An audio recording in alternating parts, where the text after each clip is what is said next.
మా కొరకు ప్రార్థన చేయండి. మీ అనుదిన ప్రార్థనలో మా కొరకు ప్రార్థన చేసుకోండి, చేయండి, జ్ఞాపం చేసుకోండి. మా కుటుంబం కొరకు ప్రార్థన చేయండి. ఎందుకంటే ఒత్తిడి అనేది ఎలా ఉండిద్దో కొన్ని సంవత్సరాల నుంచి విన్నాం, కానీ ఇప్పుడు లైవ్కి వచ్చాం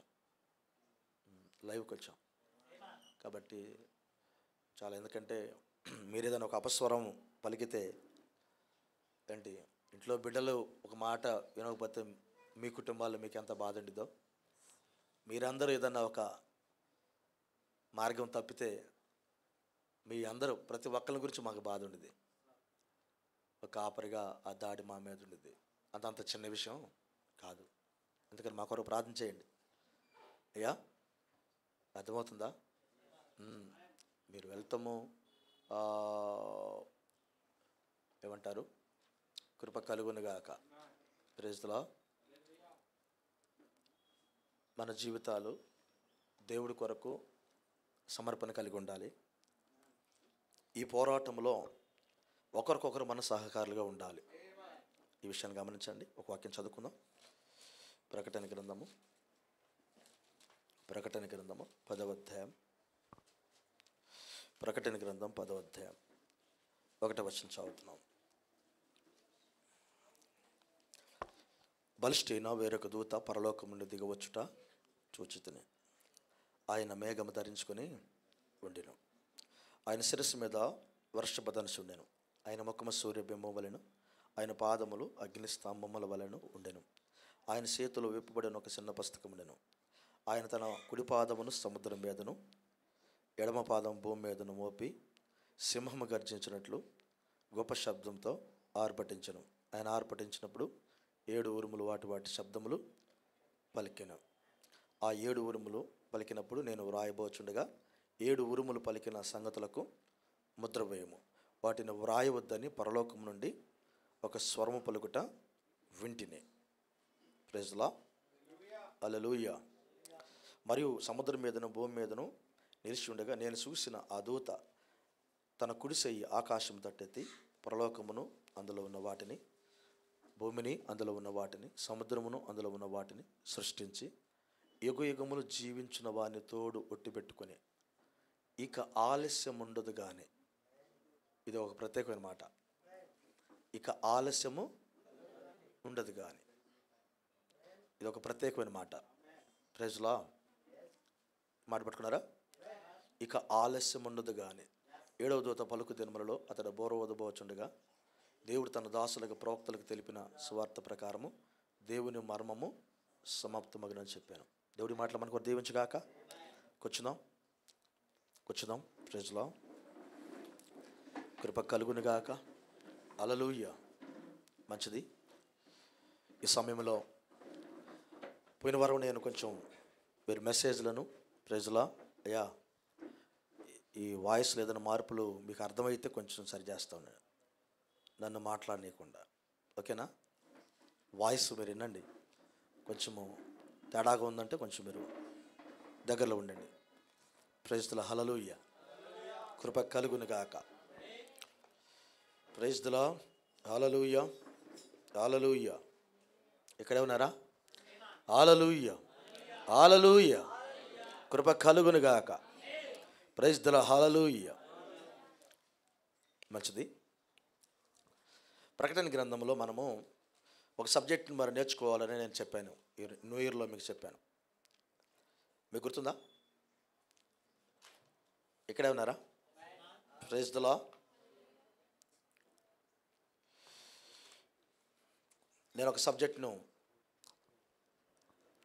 వధువులో తలరాయి ప్రత్యక్షత అనే ఈ సబ్జెక్టు మీద మనం మాట్లాడుకోబోతున్నాం. ముందుకెళ్తాం. వధువులో తలరాయి ప్రత్యక్షత. కృప కలుగునుగాక. సబ్జెక్ట్ ఏంటి? వధువులో తలరాయి ప్రత్యక్షత. ఆమేన్. ఈ మాటలు మనం బైబిల్లో ప్రవక్త మెసేజ్లు వింటాం. వధువులో తలరాయి ప్రత్యక్షత. ఆమేన్. హల్లెలూయా. ఇప్పుడు ఒక ప్రశ్న వేసుకోవచ్చు మనం. అసలు వధువు అంటే ఎవరు? వధువు అంటే ఎవరు? వధువు అంటే ఎవరు? Praise the Lord. వాస్తవానికి ఈ ప్రకటన 10ని మనము ఎన్నోసార్లు విన్నాం.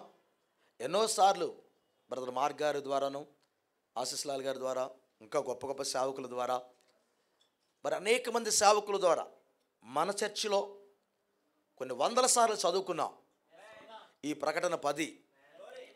ఆల్మోస్ట్ ఈ ప్రకటన 10 అంతా మనకి కంఠతమై ఉండుద్ది, అందరికీ కంఠతమై ఉండుద్ది. అంటే చదువుతుంటే ఆల్రెడీ మనకి అన్నీ లోపలికి వెళ్ళిపోతూ ఉంటాయి. కృప కలుగును గాక. ఇది పరిచయం అవ్వాలని ఇన్నిసార్లు చదువుకున్నాం మనం. ఎందుకంటే ఇప్పుడు భూమి మీద పరిచర్య ఇదే కాబట్టి. ప్రకటన 10:1 ఇప్పుడు భూమి మీద పరిచర్య. ఆమేన్. ఇప్పుడు నేను ఒక మాట చెప్పాలనుకుంటున్నాను. అసలు వధువు ఎవరు? వధువు ఎవరు? కృప కలుగును గాక. ప్రవక్త ఒక మాట అంటాడు, అసలు ఒక వర్తమానికుడు సంఘమునకు ఎందుకు అవసరం? ఈ పాయింట్ ప్రాఫిట్ అంటాడు, ఒక వర్తమానికుడు సంఘమునకు ఎందుకు అవసరం? ఎందుకు అవసరం? అసలు ఎప్పుడు వస్తాడు వర్తమానికుడు? ఎందుకు అవసరమో అసలు ఎప్పుడు వస్తాడు వర్తమానికుడు? కృప కలుగునుగాక. మనందరికి తెలుసు 7 సంఘకాలాలు ఉన్నాయని. దీని గురించి మరలా చెప్పాల్సిన అవసరం ఏమి లేదు మనకి. మన ఎఫెసీ సంఘాల నుంచి లవోదిక సంఘాల దాకా 7 సంఘాలు కలిగి ఉన్నాం. ఆమేన్. కృప కలుగునుగాక. ఆమేన్. 7 సంఘకాలాలు గొర్రెపిల్ల యొక్క గొర్రెపిల్లలోనే ఉండే అన్నాడు ఆయన. ఆమేన్. ప్రవక్త ఒక మాట అంటాడు మనకి, ఆయన మొదటి రాకడలో ఆయన గొర్రెపిల్లగా వచ్చాడు. ఆయన కృప కలుగునుగాక. మొదటి రాకడలో గొర్రెపిల్లగా వచ్చాడు ఆయన. Praise the Lord. హల్లెలూయా. అయితే ఈ సాయంకాల సమయంలో రెండో రాకడలో ఆమేన్ ఆయన మరొక గొర్రెపిల్లగా కనబడ్డాడు. ఎలాంటి గొర్రెపిల్లగా అంటే దేవునికి స్తోత్రం, 7 కొమ్ములు 7 కన్నులు కలిగిన గొర్రెపిల్లగా కనబడ్డాడు. వాస్తవానికి మొదటి రాకడలో ఆయన గొర్రెపిల్లగానే ఉన్నాడు. కానీ రెండవ రాకడలో 7 కొమ్ములు 7 కన్నులు కలిగిన గొర్రెపిల్లగా ఉన్నాడు. ముద్రలు తెరిసే ముందుగా ఆయన ఆ ఆకారముతో వచ్చి ముద్రలు తీస్తున్నాడు ఆయన. ఆమేన్. హల్లెలూయా. ఇప్పుడు ఆయన వధించబడిన గొర్రెపిల్ల 7 కన్నుల ఆ గొర్రెపిల్లకున్నాయి, 7 కొమ్ముల ఆ గొర్రెపిల్లకున్నాయి. Praise the lord. ఇప్పుడు ఆ 7 కొమ్ములేయో కాదు కానీ 7 సంఘకాలాలు అన్నాడు.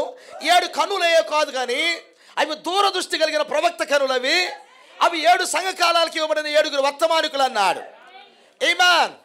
ఆఖరి వ్యక్తి బహు దూరంగా చూడగలిగిన ప్రవక్త అయి ఉంటాడు. ఆమేన్. అసలు ఈ 7 సంఘకాలాలకు వర్తమానికులు ఎప్పుడు వస్తారు? ఎప్పుడు వస్తారు? అసలు ఎప్పుడు వస్తారు వారు? 7 సంఘకాలములకు వర్తమానికులు ఎప్పుడు వస్తారు? Praise the lord.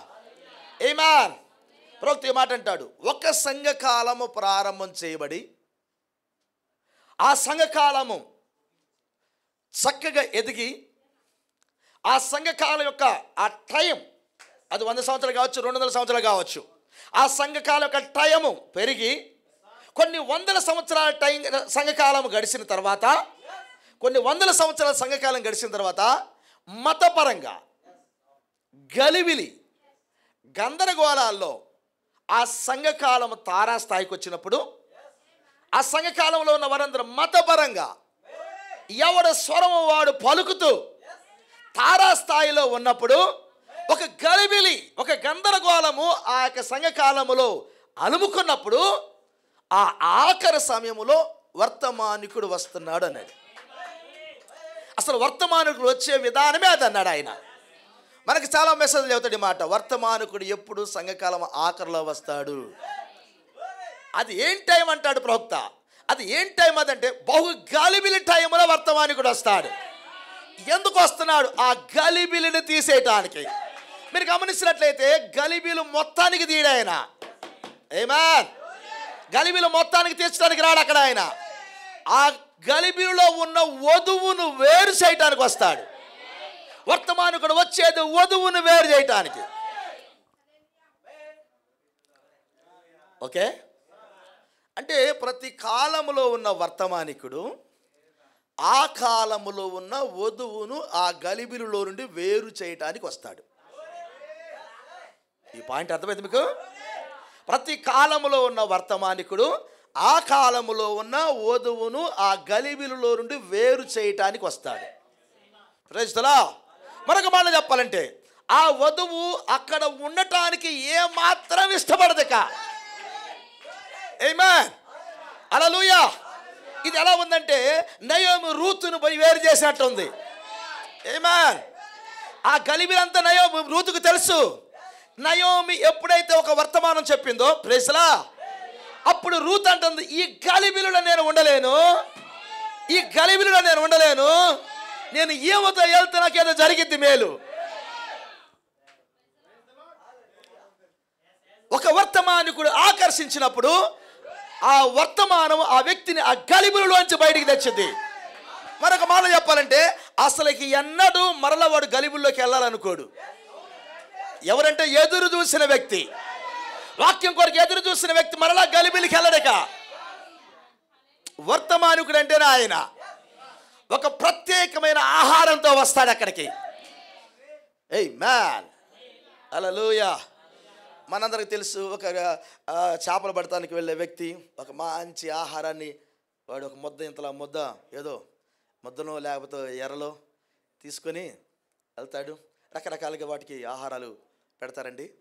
అవి తీసుకెళ్ళి గాలంలో వేసి చక్కగా నదిలో వేస్తాడు. అలా లాగుతూ ఉంటాడు, ఆడిస్తూ ఉంటాడట, అట్ట ఆడిస్తూ ఉంటాడు. అప్పుడు ఆ వాసనకి ఆహారం కొరకు ఎదుగుతున్న చేపలు, ఆహారం కొరకు ఎదుగుతున్న చేపలు పట్టుకోవాలి. ఆహారం కొరకు ఎదుగుతున్న చేపలు ఆ ఆహారం అట్ట పడగానే చక్కగా వచ్చి మింగేస్తాయి. Praise the Lord. మింగిన తర్వాత ఇదిలించుకోవటానికి అటు ఇటు తిరుగుతూ ఉంటాయి. Praise the Lord. కృప కలుగునుగాక. అప్పుడు పక్క చేప అనేది, నువ్వు ఇంకెక్కడెక్కడ తిరగలేవు సహోదరి, నువ్వు బయటికి వెళ్ళటం తప్ప ఇక్కడ ఉండలేవిక, ఇక నువ్వు బయటికి వెళ్ళటమే. ఎందుకంటే ఆల్రెడీ దాన్ని మింగేసావు నువ్వు, దాని యొక్క తాడు బయటకు ఉంది. ఓ నువ్వు అటు ఇటు తిరగడమే తప్ప ఇంకా నువ్వు లోపల ఉండలేవు నువ్వు. ఆమేన్. వాస్తవానికి ఈ జాలరి బతికిన చేపలన్నింటిని బయటికి తీసుకొచ్చి చంపి ఆహారం చేసుకుంటాడు. ఆమేన్. ప్రభువు యేసుక్రీస్తు వారు అన్నాడు, నేను మనుషులను బట్టే జాలరం చేస్తాను. ఆమేన్. అట్లయితే ఈ జాలరు ఎవరు? పరిశుద్ధాత్ముడు. ఈ జాలరు ఎవరు? పరిశుద్ధాత్ముడు. అంటే ఈయన వేసిన గాలం ఏంటి? కృప కలుగునుగాక. ఆమేన్. ఈ లోకమనే ఈ సముద్రంలో చాలా చేపలు తిరుగుతూ ఉన్నాయి. ఇదంతా లోకం, సముద్రం అన్నాడు ఆయన. ఈ యొక్క మార్పు లేని జనాంగాల మధ్య, ఈ సముద్రం మధ్య కొన్ని చేపలు తిరుగుతూ ఉన్నాయి. అయితే ఈ చేపలు కూడా ఆకలి దప్పిక బాగా ఉన్నది. Praise the Lord. ఈ చేపలు కూడా ఆహారం కొరకు వెతుకుతూ ఉన్నవి. ఆమేన్. కృప కలుగునుగాక. ఈ చివరి కాలంలో వచ్చాడు పరిశుద్ధాత్ముడు. బలిష్ఠకు దూత భూమి మీదకి వచ్చాడు. బలిష్ఠకు దూత భూమి మీదకి వచ్చాడు. ఆయన ఒక గాలాలు వేస్తా ఉన్నాడు. ఆమేన్. మీకు తెలుసా, ప్రవక్తక ముద్రలో గాలాల గురించి మాట్లాడాడు, మీకు చిన్న చేపల గురించి మాట్లాడాడు. అసలు గాలం ఎట్టేయాలో చెప్పాడు ఆయన. వాటికి ఎలా ఎలా ఎర చూపించాలో చెప్పాడు ఆయన. ఎలా ఆకర్షించాలో చెప్పాడు ఆయన. ఇప్పుడు బలిష్ఠకు దూత వచ్చాడు ఆయన. బలమైన ఆహారంతో వచ్చాడు ఆయన. 7 ముద్రల పుస్తకంతో వచ్చాడు ఆయన. బలమైన ఆ ఉన్నతమైన శరీరాన్ని మార్పు చేసి ఆహారంతో వచ్చాడు ఆయన. ఆ ఆహారం గాలంలో పెట్టాడు ఆయన, నీళ్ళలో వేసాడు ఆయన. కొంచెం ఊపుతా ఉన్నాడు, కొంచెం ఊపుతా ఉన్నాడు. ఆమేన్. అప్పుడు పక్కనున్న జిల్లామినిసిన సంఘాలన్నీ అంటని, మింగేవా గాలని? అట్లయితే మాలో ఉండవు నువ్వు ఇక, అట్లయితే మాలో ఉండవు నీక. సహోదరుడా, మింగేవా గాలాన్ని? అట్లయితే ఈ గలిబిలో నువ్వు ఉండవు నువ్వు ఇక. ఈ గందరగోళంలో నువ్వు ఉండవు, అసలు ఈ కొట్లాట్లో నువ్వు అసలు ఉండవేక. నువ్వు గాలాన్ని మింగావా? సహోదరుడు, నువ్వు అటు తిరుగు ఇటు తిరుగు, కానీ ఇక్కడైతే నువ్వు ఉండవిక. ఎందుకంటే నువ్వు గాలాన్ని మింగావు. Praise the Lord. సహోదరుడు, ఒక మాట నీకు చెప్పనా, ఈ సచ్చిన వాళ్ళ దగ్గర నుంచి బ్రతకటానికి బయటికి వెళ్తున్నావు. ఆమేన్. మనుషులను పట్టడం అంటే చనిపోయిన వారిని బ్రతికించడమే మనుషులను పట్టడం అంటే. సహోదరుడా, ఈ సచ్చిన సమస్తలో నుంచి నువ్వు బయటికి వెళ్ళబోతున్నావు. నువ్వు చచ్చిపోయి ఉన్నావు, ఇక్కడ బ్రతకబోతున్నావు. నువ్వు మింగిన గాలం ఏంటో తెలిసిన? నిత్య జీవమైన గాలాన్ని మింగా. నిత్య జీవమైన గాలాన్ని మింగా. ఇక నువ్వు ఇక్కడ ఉండలేవు. అప్పుడు ఆయన అటు ఇటు తిరుగుతున్నాడు. కృప కృప కృప కృప కలుగునుగా. ఇక్కడే ఉన్నారా? వాస్తవానికి మన గాలంలో తింటుందంతా 7 ముద్ర కింద తింటున్నాం.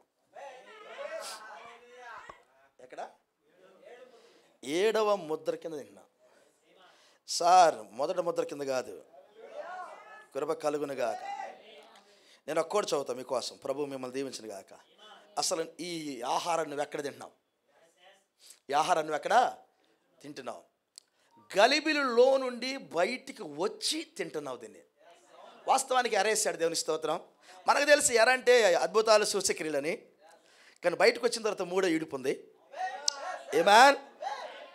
బయటే ఉంది సార్, బయటే ఉంది. నువ్వు మింగింది 1-2 ఈడుపులే. ప్రైస్లా. నువ్వు సహవాసంలోకి వచ్చిన తర్వాత తినేది 3వ ఈడుపు. ఏమాన్? ఎరేసింది కొంచెం. ఏమాన్? టేస్ట్ చూపించాం అంతవరకే. లోపలికి వచ్చిన తర్వాత 3వ ఈడుపు ఉంది. ఇప్పుడు నీకు సిద్ధపరచబడిన ఆహారం 3వ ఈడుపు ఉంది. ఏమాన్? కృప కలుగునుగాక. ఇక్కడ ఉన్నారా? సరే, ఆహారం ఎలా పెడతారు చూద్దాం. కృపావర్తమానంలో 61వ సంవత్సరం కృపావర్తమానం హబ్లో చూసి చెబుతాను. 32వ పేర. కృపావర్తమానం 32వ పేర. కానీ ఇప్పుడు ప్రవచనం ప్రకారం తలరాయి రావలేను. అది ప్రకటన 10:1. తలరాయి రావలేను. వాస్తవానికి ఇది జకరియా గ్రంథంలో ప్రవచనం. ఎక్కడ? జకరియా గ్రంథంలో ప్రవచనం. జకరియా గ్రంథం 4వ అధ్యాయంలో ప్రవచనం ఇది. తలరాయి రావాలి. మీరు గమనించాలని నేను ఆశించున్నాను. ఆ తలరాయి వచ్చినప్పుడు ఎవరు? ఆ తలరాయి వచ్చినప్పుడు వర్తమానం చెప్పే రాజకుమారుడు ఎవరు? వర్తమానం చెప్పే ఎవరు? ఈ రాజకుమారుడు. కృప కలుగునుగాక. సంఘకాల వర్తమానికుడు కాదు ఈయన. వర్తమానం చెప్పే రాజకుమారుడు. పట్టుకోవాలి మాట. ఈ రాజకుమారుడు స్వయముగా దేవుడే. ఏమా? మర్చిపోతే ఈయన వర్తమానం చెబుతాడట. 7వ దూత భూమి మీద వర్తమానం చెప్పాడు. కానీ ఈయన కూడా వర్తమానం చెప్పే కాలం ఉంది. ఇక్కడే ఉన్నారా? వర్తమానం చెప్పే రాజకుమారుడు. Praise the Lord. హల్లెలూయా. కృప కలుగునుగాక, కృప కలుగునుగాక అని ఆర్భటించుచూ చెప్పును. అంటే ఈ ఆహారం ఎలా పెడతాడు వాళ్ళకి? కృప కలుగునుగాక, కృప కలుగునుగాక అని ఆర్భటించుచూ చెప్పును. అబ్బా, ఎక్కడ గలిపెట్టి తీసుకెళ్ళి కృప కలుగునుగాక, కృప కలుగునుగాక అని ఆర్భటించుచూ చెప్పును. ఆమేన్. మనకు తెలుసు ఆర్భాటం అనే పదం ప్రకటన 11లో చూస్తాము. ఆర్భాటం అనే పదము ఎత్తబాటులో చూస్తాం. ఆమేన్. 1 దశలోకి 4:16లో ఆర్భాటం చూస్తాం. ప్రకటన 10:1లో మనం ఆర్భాటం అనే పదాన్ని చూస్తాం. కానీ ఈయన అంటాడు, ఈ మాటను జకరియా 4వ అధ్యాయం తీసుకెళ్ళి గలిపాడు. కృప కలుగునుగాక, కృప కలుగునుగాక, కృప కలుగునుగాక అని ఆర్భటించుచు చెప్పును. చెప్పేది వర్తమానం. ఆయన వర్తమానం అనగా ఆహారం. ఎలా ఇస్తున్నాడు? ఆర్భటించుచు ఆహారం ఇస్తున్నాడు. అది కూడా కృప కలుగునుగాక, కృప కలుగునుగాక అని అరుస్తూ.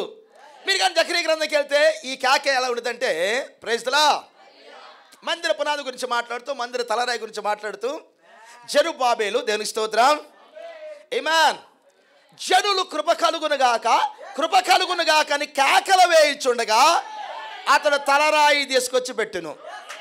ఆమేన్. ప్రవక్త మాట అన్నాడు, ఆ వాస్తవానికి ఆ మూలరాయి ప్రభువైన యేసుక్రీస్తే, తలరాయి కూడా ప్రభువైన యేసుక్రీస్తే. ఇంతకీ జెరుబ్బాబెలు ఎవరు? జెరుబ్బాబెలు కూడా కృప కలుగునుగాక. ఆయన ఒక వర్తమానికుడు అక్కడ. జెరుబ్బాబెలు వాస్తవానికి ఆయన ఒక సేవకుడు అక్కడ.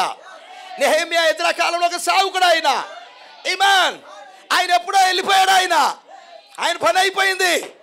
అయితే ఈ కాలంలో తలరాయి వచ్చినప్పుడు ఇక్కడే ఉన్నారా? ఆ తలరాయిని తీసుకొచ్చి ఒక సాట పెట్టేదానికి ఒక పరిచర్య ఉంది ఇక్కడ. ప్రైజ్లో ఇక్కడే ఉన్నారా?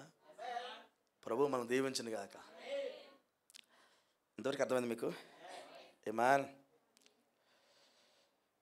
ఇప్పుడు ఇదంతా కూడా కృప, ఇదంతా కృప. కృప ద్వారా మనం రక్షింపబడ్డాం. ఏమంటారు? అసలు ఏ మానవుడు అతని క్రియల ద్వారా రక్షింపబడ్డాడు? కృప ద్వారా రక్షింపబడ్డాం. ఈ మాట అర్థమైందా? కృప ద్వారా రక్షింపబడ్డాం. Praise the Lord. ఈ కృపా వర్తమానంలో ఈ విషయాలు చెబుతాడు ఆయన, అద్భుతమైన విషయాలు చెబుతాడు. కాబట్టి వాడు ఎన్ని ఆటంకాలు తీసుకొచ్చినా నువ్వు కష్టపడాల్సిన అవసరం ఏమీ లేదు. వాక్యంలోనే ఉండు. ఒక వ్యక్తి వచ్చి నేను ఎంత కష్టపడితేనో రక్షణ వచ్చింది, లేదు, నీ కష్టమేం లేదు ఇక్కడ. నేనంతో ప్రార్థన చేస్తే కానీ నాకు రక్షణ నేను కాపాడుకుంటున్నాను. అఫ్కోర్స్ నువ్వు ప్రార్థన చేయాల్సిందే, నువ్వు చేయాల్సిందే. ప్రభు వారు చెప్పాడు. కానీ రక్షణ అనేది దేవుడు ఇచ్చిన ఉచితమైన కృప. Praise the Lord. కొనసాగించేదానికి పోరాటం ఉంది, కొనసాగించేదానికి పోరాటం ఉంది. అది నీ వ్యక్తిగతం. ఖచ్చితంగా రక్షణ ఉచితమే, దాన్ని కాపాడుకోవాల్సిన బాధ్యతలు మనకున్నాయి. ఆ కారణం చేత నీ మట్టుకు నువ్వు ప్రార్థన చేయాలి, నా మట్టుకు నేను ప్రార్థన చేయాలి. నీ మట్టుకు నువ్వు వర్తమానం చదవాలి, నా మట్టుకు నేను వర్తమానం చదవాలి. Praise the Lord. రాతి గుండెలు పోవాలి, మాంస గుండెలు రావాలి. ఒత్తిడిని వదిలిపెట్టాలి, గలిబిలిని వదిలిపెట్టాలి. ఆ లోపల ఖాళీ ప్లేస్ వాక్యపు అభిషేకంతో నిండాలి. నీ కళ్ళతో వాక్యాన్ని చూడాలి. నీవే వాక్యముల నిర్ణయాలు తీయాలి. నువ్వు తీసుకున్న ప్రతి నిర్ణయం వాక్యమై ఉండాలి. నీవు నడిచే దారి వచ్చే వారికి మార్గమై ఉండాలి. ఇదంతా నీ డ్యూటీ, ఇదంతా నీ డ్యూటీ. ఒక చిన్న పని దేవుడు నీకు ఇస్తే ఆ డ్యూటీ నువ్వు చేయాల్సిందే. ఇక్కడ గలిబులు ఉండవు. అర్థమైందా? Praise the Lord. ఈ 7వ ఒక మాట చదువుతాం, కృప కలుగును గాక. ఈ ప్రకటన 10:1 గురించి మాట్లాడేటప్పుడు ఇంకొక మాట కూడా మనం చదవాలి. చదువుదామా? ఆమేన్. ఒక కోట్ చదువుదాం, మనం అందరం ఒక కోట్ చదువుదాం. Praise the lord.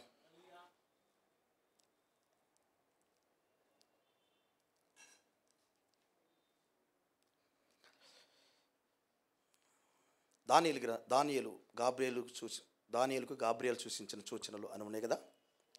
ఆ మెసేజ్ 65లో ఉంది, ఆ మెసేజ్ 65లో ఉంది. ఓకేనా? అందులో ఒక విషయం చదువుదాం.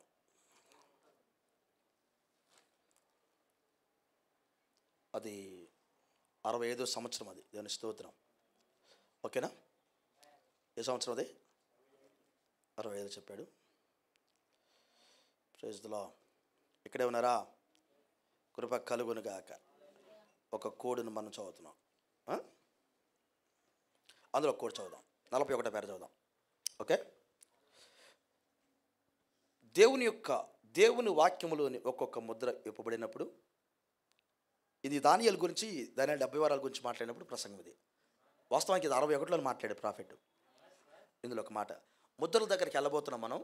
ముద్రల గురించిన అవగాహన ఆయనకి ఉన్నది. ఆయన ముద్రల దగ్గరికి వెళ్ళబోతున్నాడు. ఆ ప్రేరణ ఆయనకుంది. ఆయన ఈ దానియేలులో ముద్రల గురించిన చాలా విషయాలు మాట్లాడతాడు ఈ మెసేజ్లో. అందుకని ఈ మెసేజ్ చాలా ఇంపార్టెంట్ అని చెప్తాడు. దానియేలు 70 వారాలు, ఆ 6 సూచనలు ఏతోని, ఇది చాలా ఇంపార్టెంట్ మెసేజ్. చాలా ఉన్నతమైన మాటలు మాట్లాడతాడు. ఒకసారి చదివితే అర్థం కాదు, రెండోసారి చదివిన అర్థం కాదు మీకు. చదవండి దానియేలు 70 వారాలు, చదవండి. నేను చదివని అయిపోయింది అనగాకండి. అది ఇంపార్టెంట్ మెసేజ్. చదవండి, మీరు చదువుతూ ఉండండి. సంఘకాలాలు చదవండి, దానియేలు 70 వారాలు చదవండి, ముద్రలు చదవండి, చదువుతూ ఉండండి. క్లోజ్ చేయకండి, చదువుతూ ఉండండి. Praise the lord.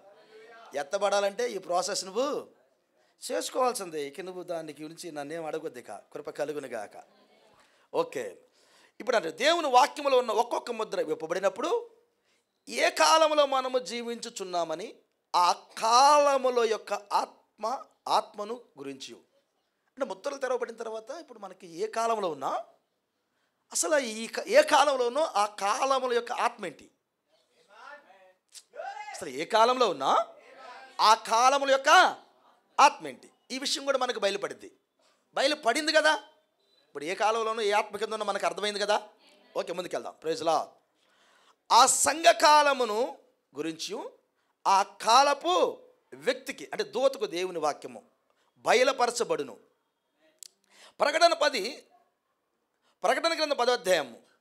ఆ కడపటి ముద్ర తెరవబడినప్పుడు చివర మనము చూచుచున్నాము, ఆ దూత సముద్రం మీద ఒక పాదము ఇంకొక పాదం భూమి మీదను మోపి, ఆయన చేతులు ఆకాశము తట్టు ఎత్తి, మరియు ఆయన శిరస్సు మీద వర్షపు ధనుసుండెను. సదాకాలము జీవించువాని తోడని ఒట్టిపెట్టుకొని, ఈ పాయింట్ చాలా జాగ్రత్తగా వినాలి. ఆ 7వ ముద్రలో ఇక ఆలస్యం ఉండదు అనుట మనము కనుగొనుచున్నాం. ఆ 7వ ముద్రలో ఇక ఆలస్యం ఉండదు అని మనం కనుగొనుచున్నాం.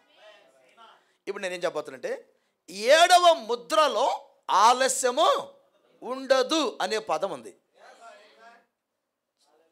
ఇట్స్ నో మోర్ టైం, ఇక సమయము లేదు అనే పదము ఎక్కడుందంటే 7వ ముద్రలో ఉంది. వాస్తవానికి ఇక ఆలస్యం ఉండదు అనే పదము ఎక్కడుందంటే ప్రకటన 10:6లో ఆఖరి లైన్లో ఉంది. అంటే ప్రకటన 10వ అధ్యాయంలో ఈ మాట ఉంది. ఎలాంటి సమయంలో ఈ మాట ఉందంటే, ప్రపంచం అంతటికి ఒక గలిబిలి, యోహానుకి నాకు ఏమీ అర్థం కావటం లేదు, వ్రాయమన్నావు వ్రాయవద్దన్నావు, ఈ ఉరుముల గురించిన విషయాలు ఏంటి అసలు అని మాట్లాడినప్పుడు, యోహానుకు ఉన్న డౌట్ను క్లారిఫై చేయటానికి రంగం మీదకి దేవుడు వచ్చినప్పుడు ప్రత్యేకించి మాట్లాడిన మాటలలో ఇక ఆలస్యం ఉండదు అనే పదము చాలా చర్చనీయమైనది. వాస్తవానికి ఈ పదము ఎక్కడుందంటున్నాడంటే ప్రవక్త ఈ మెసేజ్లో, ఇది 7వ ముద్ర కింద ఉంది అన్నాడు. ఆ పదం ఎక్కడుంది? 7వ ముద్ర కింద ఉంది ఆ పదం అన్నాడు. కృప కలుగునుగాక. సార్ ఇక్కడే ఉన్నారా? ఆ 7వ ముద్రలో ఇక ఆలస్యం ఉండదు అనుట మనం కనుగొనుచున్నాం. ఎస్, 7వ ముద్రలో ఇక ఆలస్యం ఉండదు అని కనుగొంటున్నాం. ఓకేనా? కృప కలుగునుగాక. ఇంకొక కోట్ చదువుదాం. అంటే ఇప్పుడు మనము అసలు ఇదంతా మనం ఎక్కడ చూడబోతున్నాం, అసలు ఎక్కడ చూడబోతున్నాం? ఎక్కడే ఉన్నారా? ఇవన్నీ మనం ఎక్కడ చూడబోతున్నాం? ప్రభు మిమ్మల్ని దీవించునుగాక, కృప కలుగునుగాక. ఇంకొక మెసేజ్ చూద్దాం.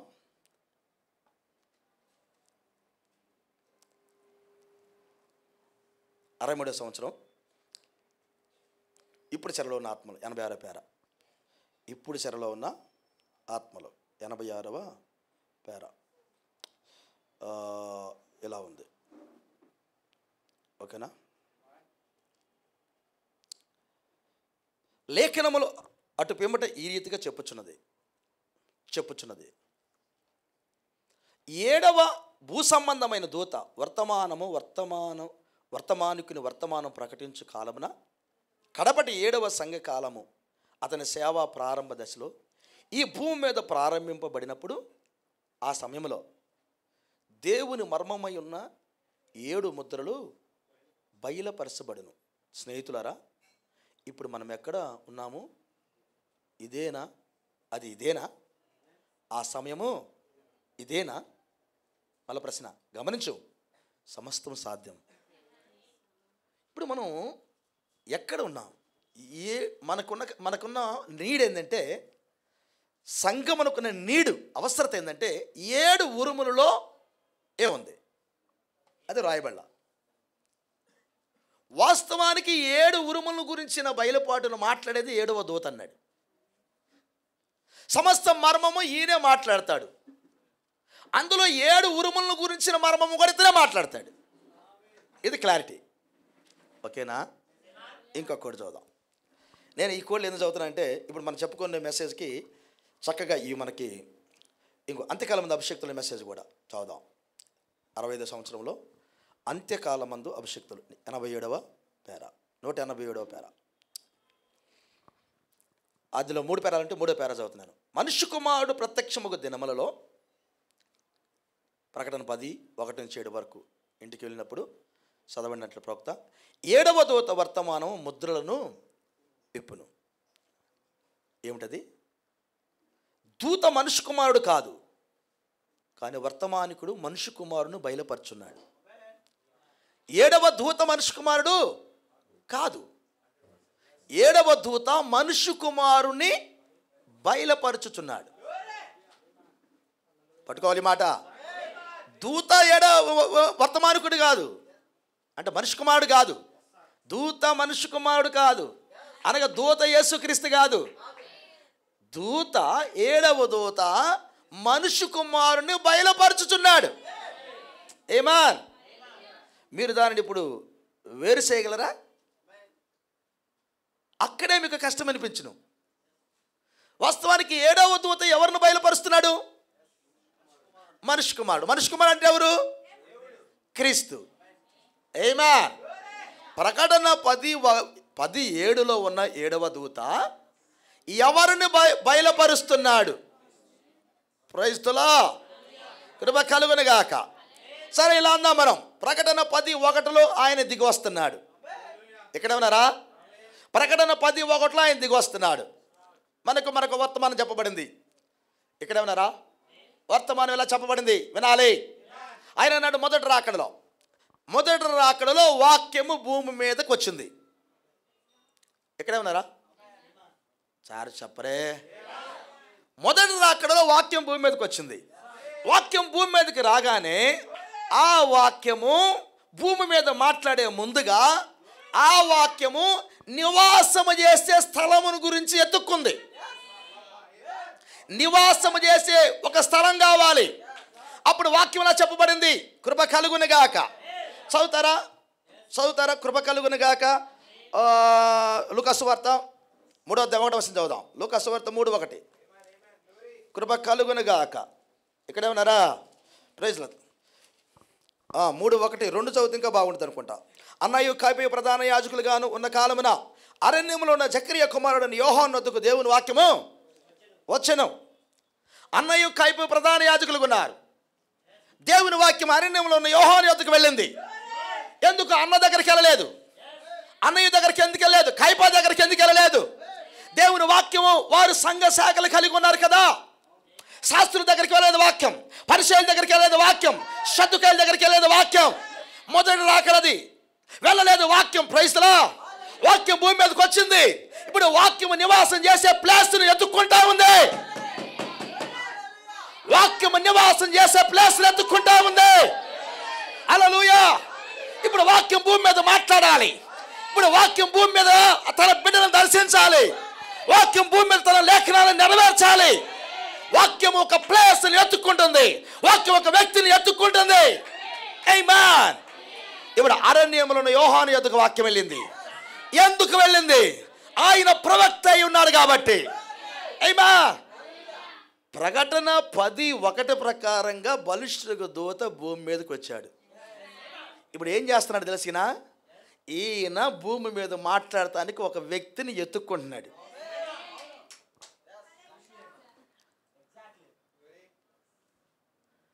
ఏడో తాడే ఉన్నాడుగా, నువ్వు అనొచ్చు అని సింపుల్గా. వాస్తవంగా దేవుడు ఎత్తుకున్నాడు. సార్, ప్రాఫెట్కి ప్రకటన 10:1-63లో ఓపెన్ చేశాడు. అవునా? వాస్తవానికి దూత 46లో దర్శిస్తాడు. 46లో దర్శిస్తాడు. కృప కలుగును గాక. యోహాను భూమి మీద పుట్టి చెప్పండి 29 సంవత్సరాలు అయింది. 29 సంవత్సరాల తర్వాత వాక్యం దర్శిస్తుంది. 29 సంవత్సరాల దాకా వాక్యము యోహాను దర్శించలేదు. అవునా? లేఖనమేనది. 29 సంవత్సరాల దాకా ఆ వాక్యము యోహాను దగ్గరికి వెళ్ళలేదు. ఏం జరిగింది 29 సంవత్సరాలు? నీలాంటి ట్రైనింగ్ కాదు. చెప్పాలి కొంచెం, సమ్మడి తీయమంటారు కొంచెం. మంచిది, దేవుని స్తోత్రం. బంగారం రూపు రావాలని రావాలి మరి, కృప కలుగును గాక కదా. నీలాంటి ట్రైనింగ్ ఆయనకి ఇవ్వాల. మీది రోసం లేని ట్రైనింగ్, కొద్ది కూడా రోసం లేదు. మగతనం లేని ట్రైనింగ్ మీది, మగతనం లేదు. ఇదే కూర్చున్న వాళ్ళందరితో మాట్లాడుతున్నాను. ఎన్ను పోస్టులు లేని ట్రైనింగ్ అది మీది. నిజం, మిమ్మల్ని కోపంతో అంటలే నేను, మీరు క్రీస్తులోని కొంచెం రోసం తెల్లాలని అంటున్నా. మగతనం లేని ట్రైనింగ్. ఈ పదాలు దేవుడు వాక్యంలో ఉన్నాయి కాబట్టి మాట్లాడుతున్నా. భర్తకు రోసం ఉందన్నాడు, భార్యను కొట్టడానికి కాదు, భార్యని కొడటానికి కాదు రోసం ఉంది, భార్యను పోషించుకోవటానికి రోసం. ఎవడైనా కొడతాడు. ఆ బస్ స్టాండ్ దగ్గర అడుక్కుంటూ ఉంటారు చాలామంది. పిల్లల్ని నేర్చుకొని ఈ దూరం ఒక పిల్లని, ఈ దూరం ఒక పిల్లని సంకలు వేసుకొని అయ్యా అంటారు. అమ్మ బాగానే ఉన్నావు కదా, నువ్వు అడుక్కుంటున్నావు అని అడుగు. దగ్గరికి వెళ్ళాడు, నువ్వేం అడగు, ఇష్టే ఎత్తావు పోదు, మా టైం లేదు నువ్వు అని వెళ్తాం. మన దారిలో మనం వెళ్తూ ఉంటాం. ఆమె ఇక్కడ ఎత్తుకుని అక్కడ కనీసం సాయంకాలకల్లా ఒక 1000 రూపాయలు 2000 రూపాయలు అడుక్కున్నది. కౌన్సిలింగ్ నేను కానీ అడుక్కోపోతాను, మా ఆయన నన్ను గుల్లగుల్లగా దంతాడు. వాడికి కావాల్సిన తాగుడికి కావాల్సిన మొత్తం నేను తీసుకెళ్ళాలి, లేకపోతే వాడు నన్ను అట్ట ఎడత కొట్టడు. నిజం, అడుగు పొయ్యి. భర్త అంటే వాడు కాదు, వాడు కాదు భర్త అంటే. పోషించేవాడు భర్త. తన భార్యకు అన్నిటిని సమకూర్చేవాడు భర్త. భర్త అంటే కేవలం శరీరాన్ని తృప్తిపరిచేవాడు కాదు. అంతటితో నీ బాధ్యత ఆగల, వాక్యమును కూడా తెచ్చేవాడు భర్త. నేను తెస్తున్నాను, నేను సంపాదిస్తుంటే నువ్వు బతుకుతున్నవే, నేను లేకపోతే నువ్వు ఏడ బతుకుతావు, నేను 1,00,000 రూపాయలు చాలా చేస్తున్నాను, నువ్వు కట్టుకున్నాయన్నీ ఎవడి అనుకున్నావు, నువ్వు పెట్టుకున్నాయని ఎవడు అనుకున్నావు, ఇదంతా ఎవడు అనుకున్నావు. ఎట్టాడు కోతలకు కాకు. మంచిదే. ఇంకొక మాట చెప్పని, ఆమె లేకపోతే అసలు సంపూర్ణత లేదు. ఆమె లేకపోతే సంపూర్ణత లేదు సార్, విలువేలేదు సార్ నీకు. ఆమె ఇంట్లో లేకపోతే ఎవడికి విలువ ఉండదు, నీకు ఉండదు, నాకు కూడా ఉండదు, మనిషికి ఎవడికి ఉండదు సార్. ఆమె సంపూర్ణత అన్నాడు కదా, ఆమె సంపూర్ణత. కృప కలుగునుగాక. హల్లెలూయా. వారు మధ్య ఏంటి పెత్తనం చేసే కాదు కానీ అండర్స్టాండింగ్లు ఉండాలి. కృప కలుగునుగాక, కృప కలుగునుగాక. ప్రభు మనం దీవించునుగాక. భర్త అనగా అన్నిటిని పోషించేవాడు, అన్ని విషయాల్లో ఆత్మ సంబంధమైన వాటిని కూడా తీసుకొచ్చేవాడు భర్త. ఆమేన్, హల్లెలూయా. కృప కలుగునుగాక. ఇక్కడే ఉన్నారా? ఈ రోజున మనకు రోసం ఉండాలి, వాక్యంతో రోసం ఉండాలి, నేర్చుకోవడానికి రోసం ఉండాలి, సరి చేసుకోవడానికి రోసం ఉండాలి, రోసం ఉండాలి, అర్థం చేసుకోవడానికి రోసం ఉండాలి, అవగాహన చేసుకోవడానికి రోసం ఉండాలి. ఇవన్నీ ఉన్నతమైన సబ్జెక్టులు, ఉన్నతమైన సబ్జెక్టులు ఇవన్నీ చిన్నవి కాదు. అందుకని మన కుటుంబాల్లో ఎదుగుదల ఉండదు, వాక్యంలో ఎదుగుదల ఉండదు, చర్చకు వస్తే ఎదుగుదల ఉండదు. ఎప్పుడు ఊడిపోయే ముక్కులాగుంటా చాలామంది, ఎప్పుడు తుమ్మితే ఊడిపోద్ది అది. పాస్టర్ గారు ఒక మాట అనగా పారిపోదాం అన్నట్టు ఒక్కొక్కడు. పాస్టర్ గారు ఒక మాట అంటే ఎందుకన్నా నన్ను ఆ మాట అనే వాళ్ళని ఒక మనసు ఉండేది. అంటే పాస్టర్ గారు నా మేలుకి అన్నాడు, దేవుడు అతనిలోని మాట్లాడిన ఆలోచన చేయడు. నేను చెప్పే కదా, యెజబేలు గురించి మాట్లాడుతుంటే మీ నాన్న యెజబేలు గురించి నా గురించి మాట్లాడుతున్నాను కానీ ఆ సేవకుడు కొడుకు పోయి కొట్టిండంట. ఆయన యెజబెల్ గురించి అద్భుతంగా ప్రసంగం చేస్తాడు. మరి ఆమె యెజబెల్లా కూర్చుంది అక్కడ, ఆయన ఏం చేయాలి దానికి? అంటే మెసేజ్ని ఇక్కడ తినటానికి వచ్చిన వాడికి ప్రశ్నలు ఉండవు. ప్రైజ్లా, ఇది నిజం. ఇక్కడ తినటానికి వచ్చిన వాడు ప్రశ్నలు ఉండవు. అరగంట ముందుకు వచ్చి ఇక్కడ ప్రార్థన చేయమని చెప్పాం కదా, అందరూ చేశారా? ప్రైజ్లా, అరగంట ముందుకు వచ్చి అందరూ ప్రార్థన చేశారా? దేవుడు మేము దీవించిన గాక, కృప కలుగును గాక. ఎందుకు? నీ హృదయాన్ని మెత్తన చేసుకోవడానికి. సార్, ఈరోజు ఒక విషయం నేర్చుకోవడం కానీ నీకు లేకపోతే నువ్వు ఇక్కడికి రావాల్సిన అవసరం లేదు. నువ్వు నేర్చుకోవాలి కాబట్టి ఇక్కడికి రావాలి. కృప పొడిగించబడిందంటే నీ శరీరం మార్పుకు ఒక వాక్యం అవసరమైంది, దానికోసం ఇక్కడికి రావాలి. నాకు కూడా అవసరమైంది, అందుకే నేను ఇక్కడికి రావాలి. ఆమేన్. కృప కలుగును గాక. ఇక్కడే ఉన్నారా?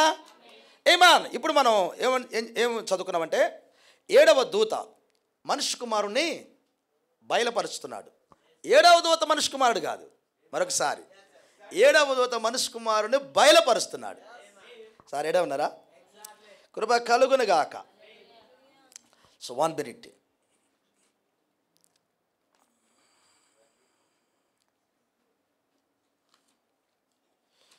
ఓకే, కొంచెం ముందుకు వెళ్దాం. ఇప్పుడు మనం, నేను ఎక్కువసేపు మెసేజ్ అవ్వట్లేదు, జస్ట్ దీనికి పునాదేశం మీకు అంటే ఆల్రెడీ నేను 2 మెసేజ్లు చెప్పేది దీని మీద. కొంచెం మీరు చదివితే మెసేజ్లు మనం చాలా చక్కగా ముందుకెళ్దాం. ఇప్పుడు మనకు అర్థమైంది, కృప కలుగునుగా అనే సమయంలో ఆహారం వస్తుంది, అది తినే కాలం. ఓకేనా? అది చదువుకున్న మనం 7వ దూతే 7 ఉరుముల మర్మం చెబుతాడు. ఆయన కూడా మనకు అందుబాటులో ఉన్నాడు. Praise the Lord. కృప కలుగును గాక. 7వ దూత పరిచర్య చేసే టైంలో బలిష్ఠ దూత భూమి మీద ఉంటాడు. ఇదే కొంచెం కష్టంగా ఉండేది అన్నాడు ఆయన. అది కూడా అన్నాడు ఆయన మాట. దీన్నే కొంచెం కష్టంగా నువ్వు అర్థం చేసుకునేది ఉండేది, కొంచెం అర్థం చేసుకుంటావు. ఆమేన్. హల్లెలూయా. ఇక్కడ ఇప్పుడు 7వ ముద్రలో ఇక సమయం లేదు అనేది ఉందన్నాడు. ఇప్పుడు మనం అందరం అక్కడే ఉన్నామన్నాడు ఆయన. ఆమేన్. హల్లెలూయా. ఇప్పుడు 7వ ముద్ర కృప కలుగును గాక. 7 ముద్రలు ఓపెన్ అయినాయా? 7 సంఘకాలాలు కంప్లీట్ అయినాయా? ఓ దేవుడు మమ్మల్ని దీవించుగాక. 7 సంఘకాలాలు కంప్లీట్ అయినాయి, 7 ముద్రలు ఓపెన్ అయినాయి. ఆమేన్. ఒక మాట చెప్పాలంటే మనం 7వ ముద్ర కింద ఇప్పుడు మనము ఎదురు చూస్తా ఉన్నాం. 7వ ముద్ర ఓపెన్ అయినదే. 7వ ముద్ర ఓపెన్ అయినదే. ఆమేన్. అనగా ఆయన తను తాను ఓపెన్ చేసుకున్నాడు. ఇక రహస్యాలు ఏమి లేదు, రహస్యం ఏమి లేదు, సైలెంట్ ఏమి లేదు. ఆమేన్. ఒక ప్రత్యేకమైన జనాంగానికి సైలెంట్ లేదు. నేను టైటిల్ ఏం పెట్టానంటే వధువులో తలరాయి ప్రత్యక్షత. ఇది సంఘశాఖలు కాదు, వధువులో. ఇప్పుడు నేను ఇందాక చెప్పినట్టుగా అరణ్యంలో ఉన్న యోహాను యొద్దకు వాక్యం వెళ్ళింది మొదటి రాకడ. 2వ రాకడలో ఇప్పుడు ఆయన బలిష్ఠ దూతగా భూమి మీదకి దిగాడు. వాస్తవానికి బలిష్ఠ దూతగా ఆయన భూమి మీదకి దిగింది దేనికంటే అన్యజనులకు తన వర్తమానాన్ని ముగించటానికి. ఎవరికి? అన్యజనులకు వర్తమానాన్ని ముగించటానికి. ఆయన అన్యాయస్తుడు కాదు అంటానికి అన్యజనులతో కూడా ఆయన పరిచర్య చేయాలి. ప్రవక్త ఇలా మాట్లాడాడు, మనుష్య కుమారుడు పరిచర్య మొదటి రాకడలో చేశాడు. ఎవరెవరికి చేశాడన్నాడు? ఆయన యూదులకు చేశాడు పరిచర్య, సమరీలకు కూడా చేశాడు ఆ పరిచర్య. అట్లయితే అన్ని జనులకు మనుష్య కుమారుడు పరిచర్య చేయలేదు. కాబట్టి 2వ రాకడ యొక్క గుర్తులు చెప్పేటప్పుడు ఆయన నోవాహు దినాల్లో, లోతు దినాలలో ఒకటి జరిగింది. ఏం జరిగింది? మనుష్య కుమారుడు రాకడ దినాలలో నోవాహు దినాల్లో జరిగినట్లు లోతు దినాల్లో జరిగినట్టు జరిగింది. ఇప్పుడు మనుష్య కుమారుని రాకడ దినమన్నాడు. ఎవరి మనుష్య కుమారుడు? మనుష్య కుమారుడు అనగా ప్రవక్త. ప్రవక్త పరిచర్యను మనుష్య కుమారుడు అన్నాడు. ఎందుకు మనుష్య కుమారుడు యొక్క రాకడ మరలా ఉండిదన్నాడు ఆయన? అన్య జనులకు అన్యాయం చేయకూడదు కాబట్టి, అన్య జనులతో మాట్లాడాలి కాబట్టి, అన్య జనులకు కూడా ఆ పరిచర్యను ఫుల్ఫిల్ చేయాలి కాబట్టి ఆయన రెండవ రాకడక ముందుగా అన్య జనులతో ఒక పరిచర్యను కలిగి ఉన్నాడు. అది ఏమిటంటే మనుష్య కుమారుడు పరిచర్య. ఇప్పుడు ఆయన మరలా శరీరం ధరించుకోవాల్సిన అవసరం లేదు, కానీ ఆయన సిద్ధపరుచుకున్న ఒక శరీరంలో ఉండగలడు. ఇప్పుడు ఆయన ఒక శరీరాన్ని ఎదుగుతున్నాడు. ఆమేన్. ఆయన ఇప్పుడు ఒక శరీరాన్ని ఎతుకుతున్నాడు. ఎక్కడే ఉన్నారా? కృప కలుగునుగాక. ఆయన ఇప్పుడు ఒక శరీరాన్ని ఎత్తుకుంటున్నాడు. మొదటి రాకడలో ఆయన యోహాన్ని ఎత్తుకుంటా ఉన్నాడు. అన్నా కైపులేమో యెరూషలేములోనే ఉన్నారు, ప్రధాన యాజకులు యెరూషలేములో ఉన్నారు, ఆ తర్వాత శాస్త్రుల పరిచయులందరూ యెరూషలేములో ఉన్నారు. వాళ్ళందరిని దేవుడు చూస్తూ ఉన్నాడు. వీళ్ళు కాదు నాకు కావాల్సింది, నా వాక్యాన్ని మోసి ఒక పాత్ర ఉంది అక్కడ, అది ప్రవక్త అయి ఉంటాడు. ఎందుకు? ఏమా ఆయన ఒక ట్రైన్ అప్ అవ్వాలి. ఏమా 46లో దూత ప్రత్యక్షమయ్యాడు, కానీ 63 దాకా ఆయన వేచి ఉన్నాడు. అంతేనా? 46లో ప్రత్యక్షమయ్యాడు, 63 దాకా వేచి ఉన్నాడు ఆయన. ఇంచుమించు 19 సంవత్సరాలు వేచి ఉన్నాడు ఆయన. ఎందుకు ఆయన వేచి ఉన్నాడు? ఎందుకు? 46లో చెప్పొచ్చు ఈ విషయాలన్నీ, చెప్పలా. 63లో చదువుతున్నాడు ఈ విషయాలన్నీ. 63లో ఒక దర్శనం ఇచ్చాడు. ముందుగానే మేఘముల గురించి దర్శనం ఇచ్చాడు ఆయన, సన్సెట్ పర్వతం గురించి దర్శనం ఇచ్చాడు ఆయన, ముద్రలు ఎలా ఓపెన్ అవుతున్న దర్శనం ఇచ్చాడు ఆయన, ఏ రీతిగా ఆ యొక్క మేఘం వస్తున్న దర్శనం ఇచ్చాడు ఆయన, దూతలు ఎలా వస్తున్న దర్శనం ఇచ్చాడు ఆయన. ఆమేన్. ఇప్పుడు ఆయన తూర్పునున్న వ్యక్తిని పడమటికి తీసుకెళ్తా ఉన్నాడు. అయ్యలా ఇదే నా సమయం ప్రసంగం చేశాడు ఆయన. ఒక 6 కళలు కన్నారు పడమటికి వెళ్తున్నాడని. ఆ 6 కళల కన్న తర్వాత ప్రవక్తకి 7వ దర్శనం వచ్చింది. ఈ దర్శనం ఏం చెప్పిందంటే, నువ్వు పడమటికి వెళ్తున్నావు. ఎందుకు వెళ్తున్నావు పడమటికి? ఆమేన్. హల్లెలూయా. ఆయన పడమటికి వెళ్తున్నాడు. ఆయన వెళ్ళాడా? కృప కలుగునుగాక. అరిజోనాకు వెళ్ళాడా? ఆ ప్రాంతానికి వెళ్ళాడా? ఓ, ఆయన సన్సెట్ పర్వతం దగ్గరికి వెళ్ళాడు. మనందరికి తెలుసు, సన్సెట్ పర్వతం దగ్గరికి ఆయన తీసుకెళ్ళాడు. ఆయన దర్శనం ఏదైతే చూశాడో ఆ కార్యం సన్సెట్ పర్వతం దగ్గర జరిగింది. ఒక 7 దూతలతో రింగపోయిన ఒక మేఘం భూమి మీదకి వచ్చింది. రైతులా ప్రవక్త అంటాడు మెసేజ్లో, నేను ఏదైతే చెబుతున్నానో ఇవన్నీ ఖచ్చితంగా వాస్తవాలు. ఇక్కడ ఒకవేళ నువ్వు చూడకపోయినా జడ్జిమెంట్ రోజున ఇది సత్యమని నువ్వు తెలుసుకుంటావు. ఆ మాట అంటాడు. ఇక్కడ ఒకవేళ నువ్వు చూడకపోయినా దీన్ని, నేను చెప్పింది సత్యమే, నేను జడ్జిమెంట్ రోజు అని చూస్తాను అని. ఆ మాట చదివేటప్పుడు నాకేమనిపించిందంటే, అంటే అందరూ దీన్ని చూడలేడు, అందరూ దీన్ని చూడలేరు. ఎదురు చూసే పిల్లలు చూస్తారు దీన్ని, ఎదురు చూసే పిల్లలు చూస్తారు దీన్ని. ఆ ఆత్మ సంబంధమైన వాతావరణంలో ఎదుగుచున్న పిల్లలు చూస్తారు. ఆమేన్. వాక్యం ఒక్కరోజు అర్థం కాదు సార్, నో సార్, ఒక సంవత్సరంలో కూడా అర్థం కాదు సార్. 30 సంవత్సరాల నుంచి బైబిల్ చదువుతూనే ఉన్నాను సార్ నేను రెగ్యులర్గా. నాకు ఇప్పుడు కూడా పూర్తిగా అర్థమవగాలేదు సార్. ఎన్నో ఉన్నాయి, కానీ ఒక నిరీక్షణ అయితే నాకు ఉంది సార్, అర్థమైద్దని, అర్థం చేస్తాడని. చెప్పనండి ఒక మంచి మాట. 30 సంవత్సరాల నుంచి ఆయన అర్థం చేసింది ఒకటైతే, ఇప్పుడు అర్థం చేస్తుంది వాటికి 100 రెట్లో ఉంది, 100 రెట్లో ఉంది.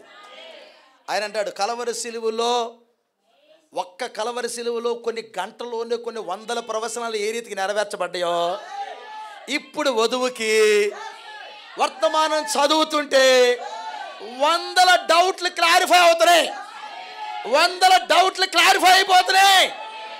ఉన్నతంగా ప్రత్యక్ష దొరుకుతుంది. అందుకని వర్తమానం చదవండి అయ్యా, చదవండి అయ్యా అంటుంది. మేము చదవండి, వినండి. ఇది ప్రత్యేకించి వధువులో తలరాయి ప్రత్యక్షత, వధువులో ప్రత్యేకించబడిన ఈ ప్రపంచ క్రమము నుంచి, ఈ సంఘ శాఖ క్రమము నుంచి, ఈ అబద్ధ బోధల నుంచి వేరైన వధువు ప్రత్యక్షత. నువ్వు అక్కడ కొంచెము సంఘ శాఖ ఆత్మ నీకున్న దేవుడు వాక్యాన్ని బయలుపరచడు. అది పూర్తిగా చచ్చిన దాకా దేవుడు నీకు చెప్పడు. ఎగ్జాక్ట్లీ. నువ్వు పూర్తిగా వేరైందాక ప్రవక్త అన్నాడు, అవిశ్వాసం నుంచి పూర్తిగా వేరు కాను. అవిశ్వాసం నుంచి పూర్తిగా వేరుగా అబ్రహాం, నీ లోతు, నీ తమ్ముడు కుమారుడు కావచ్చు వేరుగా. వాళ్ళ పశువులు నీ పశువులు కలిసి ఉండడానికి వీలు లేదు. వాళ్ళ సావుకులు నీ సావుకులు కలిసి ఉండడానికి వీలు లేదు. అతడు నువ్వు కలిసి ఉండడానికి వీలు లేదు. అతడు సొదొమ గొమొర్రాకి వెళ్ళాడు, ఇతడు వాగ్దాన భూమిలో కాసుకొని ఉన్నాడు. వేరవు ప్రవక్త అన్నాడు, అవిశ్వాసం నుంచి వేరు కమ్మని వాక్యం పిలుచుచుందన్నాడు ఆయన. నీ ఆలోచన నుంచి వేరు కావాలి. ఎస్, ఆలోచన నుంచి వేరు కావాలి. నీ కులం నుంచి వేరు కావాలి. నీ డబ్బు నుంచి వేరు కావాలి. నీ శరీర కోరికల నుంచి వేరు కావాలి. నీకు కలిగిన ఆ తలంతులు ఏదైతే ఉన్నాయో నీ యొక్క తెలివితేటలు వేరు కావాలి. నువ్వు జీరోకి రావాలి, సామాన్యతలకు రావాలి, పరిశుద్ధాత్మ నాయకత్వానికి పూర్తిగా రావాలి. నువ్వు నన్ను వాడుకో ప్రభు అని సంపూర్ణ సమర్పణ జరగాలి. అప్పుడు దేవుడు తన ఆలోచనలు నీకు ఇవ్వటం ప్రారంభం చేస్తాడు. అప్పుడు దాకా నీకు ఏమి ఇవ్వడు ఆయన.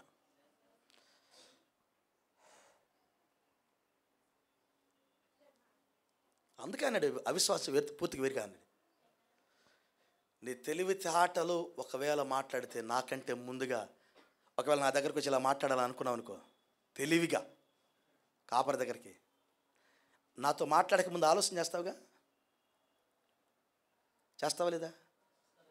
నువ్వు ఆలోచన చేసినప్పుడు లోపల ఉన్న ఆయన అంటాడు, వెళ్ళు మాట్లాడు మాట్లాడు, ఏం ఆలోచన చేశావు, మాట్లాడు వెళ్ళి, అదే అంటాడు ఆయన. నీ ఆలోచనలు వింటున్నా అని చెప్పాడు కదా. మరి పాస్టర్ గారి దగ్గరకు వచ్చి అదండి ఇదండి ఆయన అనేదానికి ముందు ఆయన విన్నాడుగా. నాకెందుకు బాధ? అదే నా ధైర్యం. నువ్వు ఆలోచన చేసినప్పుడే విన్నాడు కదా. నీ ఆలోచన వాక్యం అయితే సంఘానికి ఉపయోగపడుతుంది కదా. నీ ఆలోచన వాక్యం అయితే సంఘానికి ఉపయోగపడుతుంది కదా. అది రైట్ వేలో ఉంటే సంఘానికి ఉపయోగపడుతుంది కదా. అది ఎవరు దాసరు కదా. దాని మీద నువ్వు పెద్ద గులకరాయి పెట్టలేవు కదా. ఆ ఆలోచనను సంపలేవు కదా. సంఘమునకు ఉపయోగకరమైన ఆలోచనలు ఎవడు సంపగలడు? ఎవడు చంపుతాడు? సంపే హక్కు కాపరికి ఎక్కడుంది? ఉందా కాపరికి? నువ్వు వాక్యం అయితే కాపరి ఎందుకు చంపుతాడు? కాపరి ప్రయాసపడుతుంది నువ్వు వాక్యం కావాలని. నీ ఆలోచన పరిశుద్ధాత్ముడు పట్టుకొని, నీ తలంపులను పరిశుద్ధాత్ముడు పట్టుకొని, ఆమేన్ హల్లెలూయా. నువ్వు నిజంగా వాక్యం అయితే నీ ఎట్ట వాడుకుంటాడు తెలిసిన? ఒకే ఒక అధ్యాయం రాశాడు యోధ. 66 గ్రంథాలను మండించాడు. రాసింది ఒక్క అధ్యాయమే. 66 గ్రంథాలు మండించాడు. రాసింది ఒక్క అధ్యాయమే. 66 గ్రంథాలు రాశాడు అక్కడ. అది ప్రత్యక్షత, అది వాడుకునే విధానము. నువ్వు అనుకుంటూ నాకు ముసలోనే పోతాను ఎప్పుడు అవసరములా? నువ్వు వాక్యములు ఉంటే ఒక్క మాట చాలు, ఒక్క మాట చాలు సార్. ఇంకెందుకు మనకి? కాలేబు ఎంత పరిచయం చేశాడు చెప్పు నాకు. కొద్దిగా. ఫీనెహాసు ఎంత పరిచయం చేశాడు? ఒక్క ఏటి పోటే. నయమానుకు సువార్త చెప్పిన అంటులు తోముకునే పిల్ల ఎంత పరిచయం చేసింది? ఒక్క మాటే. సువర్ణ అక్షరాలతో వచ్చింది అక్కడికి. ఉండాలి యథార్థ హృదయము. వాక్యాన్ని రిసీవ్ చేసుకునేది ఉండాలి. ఆమేన్. 46 నుంచి 63 దాకా చూస్తా ఉన్నాడు ఆయన్ని. ప్రవక్తను నలగొడతా ఉన్నాడు ఆయన. ఆమేన్. ప్రవక్తను నలగొడతా ఉన్నాడు. ఆయనకి అద్భుతాలు చేయడానికి శక్తినిచ్చాడు. తీసుకున్నాడు. సూచక్రియలు చేయడానికి శక్తినిచ్చాడు. తీసుకోమన్నాడు. మోసాకి ఇచ్చినట్టు 2 సూచనలు ఆయనకి ఇచ్చేశాడు. నువ్వు ప్రపంచానికి వెళ్ళన్నాడు. ఆయన ప్రపంచం అంతా తిరుగుతున్నాడు. అద్భుతాలతో సూచక్రియలతో జనాన్ని లక్షల మందిని పోగు చేస్తా ఉన్నాడు. ఆ సమయంలోనే ఆయన శరీరాన్ని కూడా కొంచెం నలగొడతా ఉన్నాడు. ఆయన శరీరాన్ని కూడా నలగొడతా ఉన్నాడు.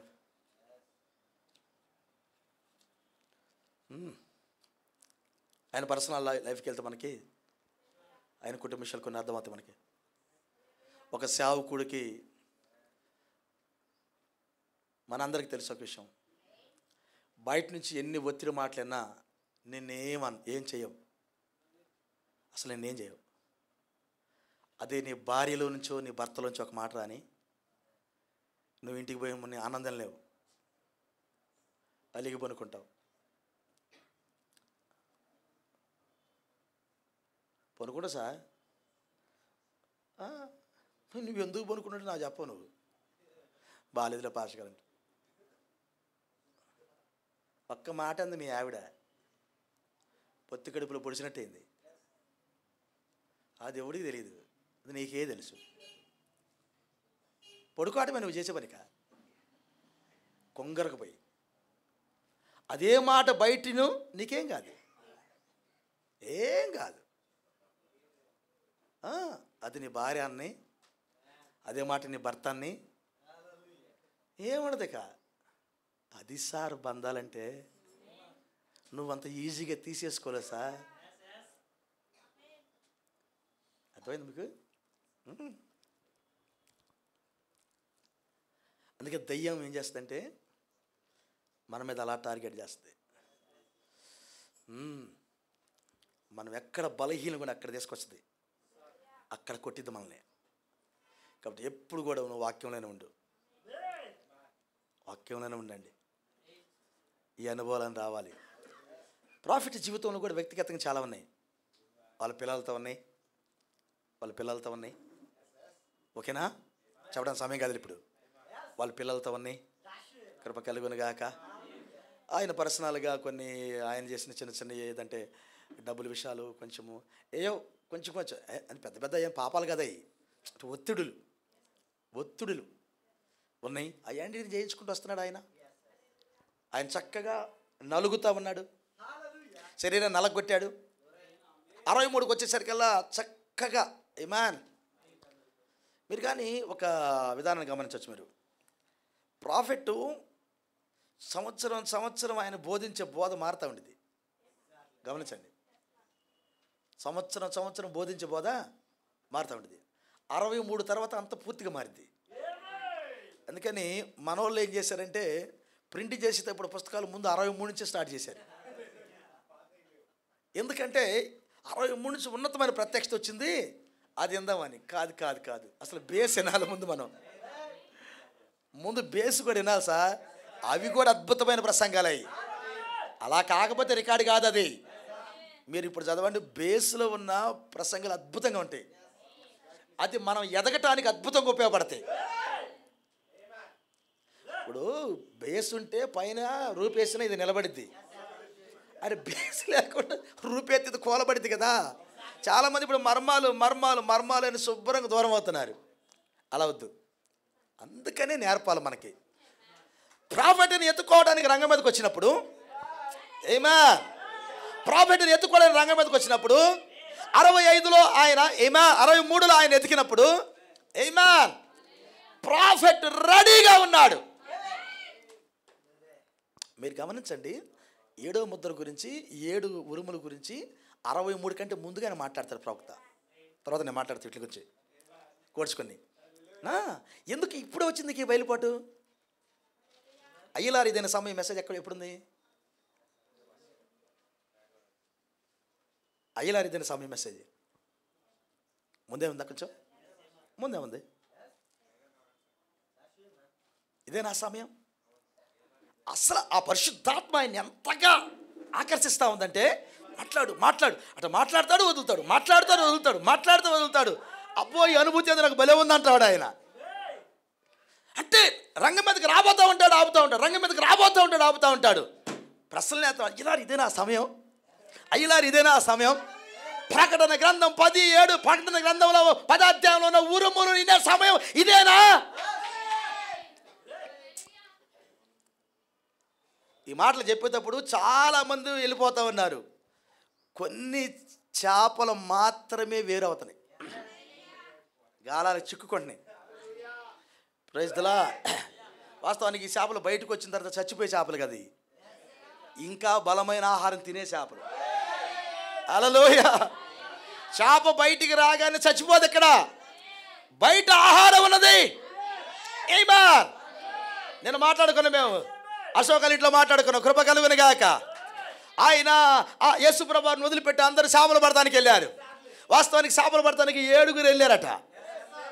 ఆమేన్. ఎక్కడే ఉన్నారా? ఎంతమంది వెళ్ళారు? 7 వెళ్ళారు. కృప కలుగును గాక. సీమోను పేతురు వెళ్ళాడు అక్కడికి, కృప కలుగును గాక. ఎక్కడే ఉన్నారా? నతనేలు అక్కడికి, ఇంకొక వ్యక్తి యాకోబు వెళ్ళాడు అక్కడికి, జబదయి కుమారులు వెళ్ళారు అక్కడికి, 2 సహోదరులు వెళ్ళారు అక్కడికి. కృప కలుగును గాక. అక్కడేమో ఆమేన్ 5 పేర్లు రాయబడి ఉంటే 2 పేర్లు రాయబడి ఉండవు. ఈ 7 అక్కడికి వెళ్తారు చేపలు పడటానికి. అందులో ఒక వ్యక్తి తోమా. ఆమేన్. సీమోను పేతురు ఉన్నాడు అక్కడ, తోమా ఉన్నాడు అక్కడ, నతనేలు ఉన్నాడు అక్కడ. Praise the lord. జబదయి 2 సహోదరులు, యాకోబు యోహాను ఉన్నాడు అక్కడ. 2 సహోదరులు ఉన్నారంట. ఎవరో 2 పేర్లు రాయాలి అక్కడ. ఆ 2లో ఒక వ్యక్తి పేరేమో క్లోయాఫా. ఆమేన్. ఇంకొక వ్యక్తి పేరు అక్కడ ఉంది. ఆమేన్. హల్లెలూయా. ఆ వ్యక్తి పేరు ఎక్కడ రాయాలా? అది లూకా సువార్త 24లో రాయాలా? ఇదిగో యోహాను సువార్త 21లో రాయాలా ఆ పేరు. ఆమేన్. కానీ ఆ వ్యక్తి ఆమేన్ చెబుతా ఉన్నాడు. ఆ వ్యక్తి ఆమేన్ చెబుతా ఉన్నాడు. ఆ వ్యక్తి 3వ ఏడుపుకి ఆమేన్ చెబుతా ఉన్నాడు. ఆమేన్. ఆయన తిరిగి లేచిన తర్వాత వాళ్ళు దర్శించింది 3వసారి. అది ఏ విషయం చెప్పడానికి దర్శించాడంటే 3వ ఈడ్పుని ఇవ్వటానికి దర్శించాడు. మరొక మాటలో 3వ ఈడుపులో ఉన్న ఆహారం పెట్టడానికి, 3వ ఈడుపులో ఉన్న ఆహారం పెట్టడానికి. ఆమేన్. హల్లెలూయా. వాళ్ళకి చేపలు దొరకలేదు. చేపలు వాళ్ళందరూ చేపలు దొరక్క వచ్చారు. అయితే ఆయన బయటికి రమ్మని ఒకరు పిలిచాడు, కొంచెం ఆహారం పెట్టండి అని. మా దగ్గర ఆహారం లేదయ్యా, తిరిగి వచ్చాం రాత్రంతా. ఓకే, దేవుని స్తోత్రం. పిల్లలారా వచ్చి భోజనం చేయండి అన్నాడు. వామ్మో, మా కొరకు భోజనం సిద్ధపరిచాడు ఎవరైనా? ఎప్పుడైతే ఆ మాట్లాడు, వామ్మ ఈయన ప్రభు సుమే. పేతురుకు వస్త్రాలు లేకపోతే ఎగిరివో సముద్రంలో దూకాడు. వస్త్రము లేకుండా నేను భోజనం తినలేను, వస్త్రము లేకుండా నేను భోజనం తినలేను. ఇప్పుడు తోమా కొంచెం వస్త్రం చేసిన ముందు వస్త్రం వేసుకోవాలి. ఆయన భోజనానికి పిలుస్తున్నాడు అక్కడ, ఆయన భోజనానికి పిలుస్తున్నాడు అక్కడ. వస్త్రము లేకుండా భోజనం నేను తినలేను. ఆమేన్. వస్త్రం వేసుకుని ఆయన బయటకు వచ్చాడు. ప్రభువా రాత్రి అంతా మాకు చేపలు దొరకలేదు, అసలు నీకు చేపలు ఎక్కడ దొరికినాయి? కాలు చల్లబెట్టిన ఇక్కడ, నీకు చేపలు ఎక్కడ దొరికినాయి? అయ్యా ఈ చేపలు ఎక్కడ దొరికినాయి? Praise the Lord. మేము సముద్రంలో వెతికాం, చేపలు దొరకలా. నువ్వు బయట చేపలు ఎక్కడ దొరికినాయి? ఏమైనా కొన్నావా ప్రభువా? ఏదైనా జాల దగ్గర కొన్నావా నువ్వు? ఆ చేపలు పెడతానికి రాలే ఇక్కడికి నేను, కొనుక్కున్న చేపలు పెడతానికి రాలే ఇక్కడికి నేను. ఈ చేపలు పలుకుబడిన మాటతో వచ్చినాయి. ఏం భోజనం పెట్టాలనుకున్నాడు? ఇంతకు భోజనానికి ఆహ్వానం చెప్పాడు ఆయన. Praise the Lord. యోహాను సువార్త 20:12 వచనంలో భోజనానికి రండి సహోదరులారా అంటాడు. ఆ 12వ వచనం భోజనానికి రండి. ఏం భోజనం అది? గొర్రె పిల్ల విందుకు సిద్ధపడింది. రండి. ఎవరు తింటారు భోజనం? వస్త్రం కలిగిన వాళ్ళు తింటారు. ఎవరు తింటారు భోజనం? వస్త్రం కలిగిన వాళ్ళు తింటారు. ఆమేన్.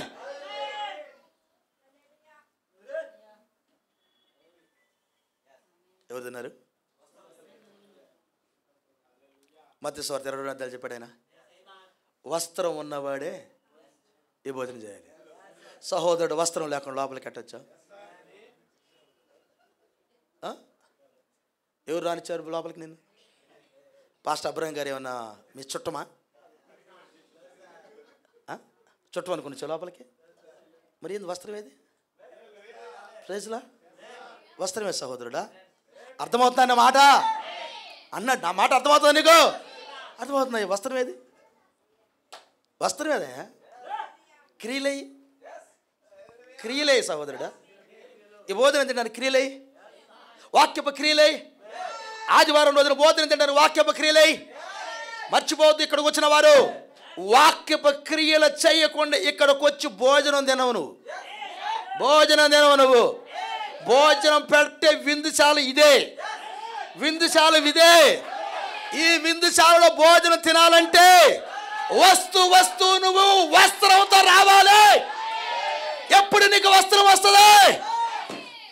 ఇన్సైడ్, లోపల ఆ జీవం కలిగిన వాక్యం నాటబడితే వస్త్రం రెడీ అయింది. వస్త్రం రెడీ అయింది. వస్త్రం రెడీ అయింది. వస్త్రం కలిగిన ఇక్కడికి వచ్చి తినాలి.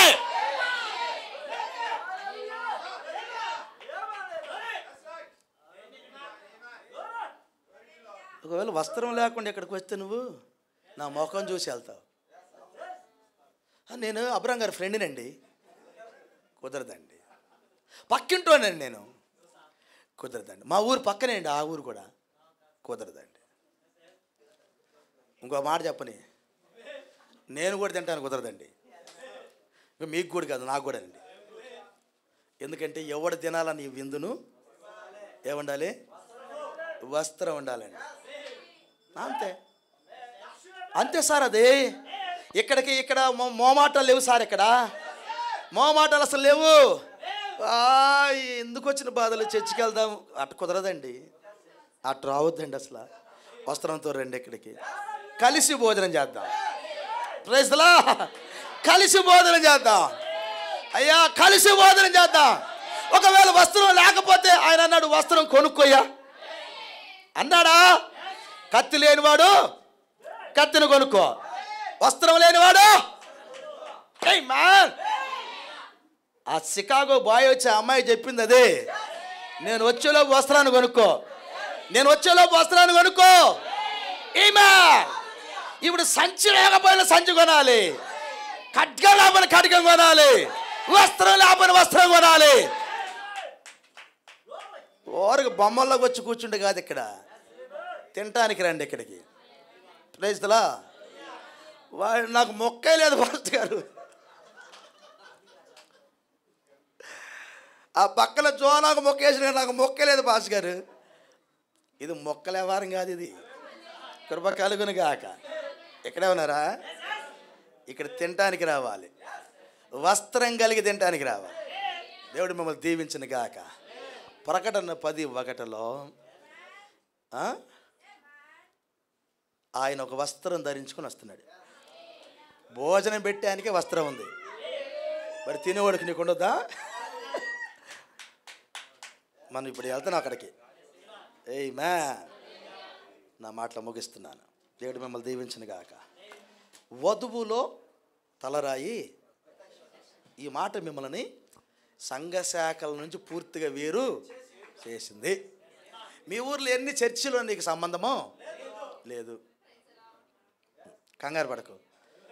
మా ఇంటి పక్కనే పెద్ద చర్చి 1000 మంది వెళ్తున్నారు, కంగారే లేదు నీకు. ఈ ప్రత్యక్షత వధువులో తలరాయి ప్రత్యక్షత. అంత బాగుందన్నమాట. వధువులో తలరాయి ప్రత్యక్షత. ఏమాన్, నేను చదువుతున్నాను. బలిష్ఠైన వేరొక దూత, ఈయన భూ సంబంధమైన దూత కాదు. ఈ పాయింట్లు మీరు కొంచెం, వేరొక దూత. ఈ వేరొక దూత అనే పదాన్ని ఎందుకు వాడాడు అంటే అసలు ఈయన వచ్చే విధానమే డిఫరెంట్గా ఉంది. ఒక మాట చెప్పాలంటే ఈ విధానంలో యేసుకేలు కనపడలా, ఈ విధానంలో దానియేలు కనపడలా, ఈ విధానంలో ఈవెన్ అబ్రహాం గారు కూడా కనపడాలా, ఈ విధానంలో ఎత్తబడిన ఏలే కనపడాలా, ఈ విధానంలో నడిచిన ఆనోకు కనపడాలా. ఈ విధానం వేరుగా ఉంది. వేరొక దూత అంటే ఎన్నడూ ఎవరు చూడని రూపం ఇది. ఆమేన్. కృప కలుగునుగాక, కృప కలుగునుగాక. వాస్తవానికి అక్కడ ఒక్కడే ఏలియా ఉన్నాడు కాబట్టి ఒక్కడితో ఆయన సహవాసం చేశాడు. ఒక్కడే హానుకున్నాడు, ఒక్కడితో సహవాసం చేశాడు. ఇక్కడ ఒక్కరి కాదు ఉంది, అది పెద్ద సమస్య ఇక్కడ. అందుకే ఆయన రెడీ అయ్యి వచ్చాడు బాగా. ఆమేన్. బలిష్ఠైన వేరొక, బలిష్ఠైన వేరొక. ఎందుకు బలిష్ఠైన మాట వాడాడు? ఆమేన్. హల్లెలూయా. ఇదే దర్శనం యెహోషువ చూసినప్పుడు అన్నాడు, నువ్వు మా పక్షం వాడువా వాళ్ళ పక్షాన్ని వాడివా? ఆయన అన్నాడు, నేను నీ పక్షాన్ని వాడిని, నీతో యుద్ధం చేయడానికి వచ్చా, నీతో యుద్ధం చేయడానికి వచ్చా. ప్రకటన 10:1 ఏం చేయడానికి వస్తున్నాడు ఆయన? ఓ ఎంత మెసేజ్లో ఉన్న వధువా, సంఘ శాఖల నుంచి వేరైన వధువా, నీతో కలిసి యుద్ధం చేయడానికి వచ్చా, నీతో కలిసి యుద్ధం చేయడానికి వచ్చా. అందుకే ఆయన బలిష్ఠకు వేరొక దూతగా దిగాడు. Praise the Lord. సర్వాంగ కవచంతో దిగాడు, ఆయుధాలతో దిగాడు. ఆమేన్. ఈ మూడో ఈడుపుకు కావాల్సిన ఆయుధాలతో దిగాడు ఆయన. ఆమేన్. ఓకేనా? బలిష్ఠైన వేరొక దూత పరలోకం నుండి దిగి వచ్చెను. పూర్తిగా వేరైంది ఇది. ఈయన భూ సంబంధమైన దూత కాదు, ఈయన పరలోకం నుంచి ప్రత్యేకంగా దిగాడు, ఒక ప్రత్యేక జనాంగం కొరకు. నెక్స్ట్ పాట. ఆయన మేఘము ధరించుకుని ఉండెను, ధరించి ఉండెను, మేఘం ధరించి ఉండెను. ఈ మేఘమును వస్త్రంగా ధరించాట, తలకే కాదు, సో బాడీకి కూడా ఉంది. ప్రజలా ఆయన తల వరకే మేఘం ధరించిన అల్లా, ఆయన మేఘం ధరించను. ప్రజలా కింద నుంచి పోయేదాకా ఆ మేఘం ఉంది, కానీ తలరాయిలో మాత్రమే మనం తలే చూస్తున్నాం. ఎందుకు ఇది హైలైట్ అయిందంటే ఇది తలరాయి కాలం కాబట్టి. ఓకే, దానికాడ వెళ్దాం. ఆయన శిరస్సు మీద వర్షపు ధనుసుండెను, ఆయన తల మీద వర్షపు ధనుసుండెను. ఆయన అబ్రహాం గారితో చేసిన నిబంధనలతో వచ్చాడు. ఈ చివరి కాలంలో ఉన్న అబ్రహాం సంతానానికి మిగిలిన వాగ్దానాలు నెరవేర్చడానికి ఆయన నిబంధనలు తీసుకొని వచ్చాడు. ఒకవేళ నువ్వు మర్చిపోయావు కానీ ఆయన మర్చిపోవాలా, ఆయన నిబంధనలు తీసుకొని వచ్చాడు. అంతేనా? ఒకవేళ నువ్వు మర్చిపోతావేమో, అందుకని ఆయన నిబంధనలే పట్టుకొచ్చాడు. అబ్బా, ప్రైజ్ ది లార్డ్. ఆయన ముఖము సూర్యబింబవలెను, ఆయన ముఖము సూర్యుని వలె. కృప కలుగునుగాక. వాస్తవానికి ఈ మాటను ప్రవక్త మనకేం చెప్పాడంటే, ఆయన ముఖము సూర్యబింబం వల్లే ఉందంటే దాని అర్థం ఏంటంటే ఆయన సమాధిలో లేడు, ఆయన లెగిచున్నాడు, పునరుద్ధానుడై నీ వద్దకు వచ్చాడు. కాబట్టి ఇప్పుడు మెసేజ్ ఏదో చచ్చిపోయే మెసేజ్ కాదు, ఇది పునరుద్ధానపు మెసేజ్, ఇది శరీర మార్పు మెసేజ్. ఆమేన్. సార్ ఆయన చాలా ఆశపడి వచ్చాడు ఇక్కడికి. ముఖము సూర్యబింబం వల్లే ఉన్నది. ఆయన అన్నాడు, నేను గొర్రె పిల్లను కాదు, ఇప్పుడు కొంచెం గమనించు. యేసు దీవించును, యేసు స్వస్థపరచును, యేసు ప్రేమించును, యేసు ఏమనడు. ఇట్లాంటి ప్రసంగాలు చేయకు. నువ్వు ఏ సినిమా కన్నా వెళ్ళి యేసు నిన్ను ప్రేమించును, ఏ డాన్స్ కన్నా వెళ్ళి యేసు నిన్ను ప్రేమించును. నువ్వేమన్నా చెయ్యి, వెంట మీద చర్చిలోకి వచ్చి ఆటలాడుతూ ఉండు, యేసు నిన్ను ప్రేమించును. మెసేజ్ అది కదా. ఈ స్వరం వినాలనుకుంటున్న సంఘశాఖ దగ్గరికి వెళ్ళాల్సిందే. Praise the Lord. ఈ ఫోటోలు పెట్టుకొని నువ్వు సంఘశాఖ దగ్గరికి వెళ్ళాల్సిందే. ఫోటోలు కూడా మారబోతాను ఇక. ఇప్పుడు దాకా మేఘంలో చూస్తున్నాం, ఇంకొక రూపం చూడబోతున్నాం. అది నిజం. కృప కలుగునుగాక. హల్లెలూయా. లాస్ ఏంజల్లో అయ్యా నిన్న బుధవారం రోజున 8వ తారీఖున లాస్ ఏంజల్ అమెరికాలో, ఇక్కడే ఉన్నారా, అది ఏ పట్టణం అది? కాలిఫోర్నియా. కాలిఫోర్నియా ఆ యొక్క రాష్ట్రంలో లాస్ ఏంజల్ అనే ఒక మంచి అమెరికాలోని రిచెస్ట్ ధనిక పట్టణం.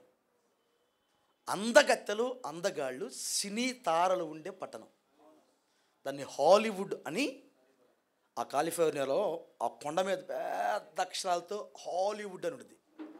సగం పట్టణం కొండ మీద ఉంటుంది, సగం పట్టణం కింద ఉంటుంది. 20, 30, 40, 50, 60 అంతస్తులు బిల్డింగులు ఉన్నాయి. పైన ఉన్నాయి ఇంకా అదిలో. ఎవ్వరు ఊహించలా. మీరు చూసుంటారు అందరూ. ఒక కార్ చిచ్చు అనే మంట రేగి, కారు కాదు దాని పేరు, కార్ చిచ్చు, కారు కాదు. ఒక మాట చెప్పండి, ప్రకృతిలోంచి మండిద్ది అది. ప్రకృతిలో నుండి వచ్చి మండేదాన్ని కారు చిచ్చు అంటారు. ఒక మీకు అర్థమయ్యే భాషలో. అది ఎవడన్నయ్యని ఎట్టన్న పడని, అది గాల్లోంచి రావచ్చు, అది ఉరుము మెరుపులోంచి రావచ్చు, చెట్టు రాసుకొని పడవచ్చు. దాన్ని కారు చిచ్చు అంటారు. కానీ కారు పేలితే కాదు అది. అందరు కారు పేలిందాం అనుకున్నారు. కారు చిచ్చు అంటే అది కాదు. అలా ఒకటి కాదు 3 సార్లు పడిందట. దానికి 80 కిలోమీటర్ల వేగంతో వీచిన గాలులు. ఎన్ని కిలోమీటర్లు? 80 కిలోమీటర్ల వేగంతో గాలులు వచ్చినాయట. ఎప్పుడు దాకా తెలిసిన? పట్టణం అంతా తగలబడిందాకా. మాకు హై టెక్నాలజీ ఉన్నవారు కూడా మంటలు ఆపలేకపోయారు. ఎలాన్ మస్క్ అక్కడే ఉన్నాడు, అక్కడే ఉన్నాడు. బడా నాయకులందరూ అక్కడే ఉన్నారు.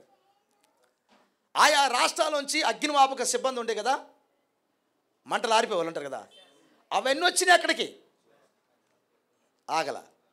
హెలికాప్టర్లోంచి నీళ్లు చల్లారు. హెలికాప్టర్లోంచి వచ్చిన నీళ్లు చల్లుకుంటూ వెళ్తున్నారు. ఆగల. ఎంత దాకా ఆగలేదంటే అసలు ఆ పట్టణంలో ఏది మిగల్లా. ఒక ధరనే విలాసవంతమైన ఇల్లు, నెక్స్ట్ ఇద్దరిని ఫోటో ఏంటంటే బూడిద.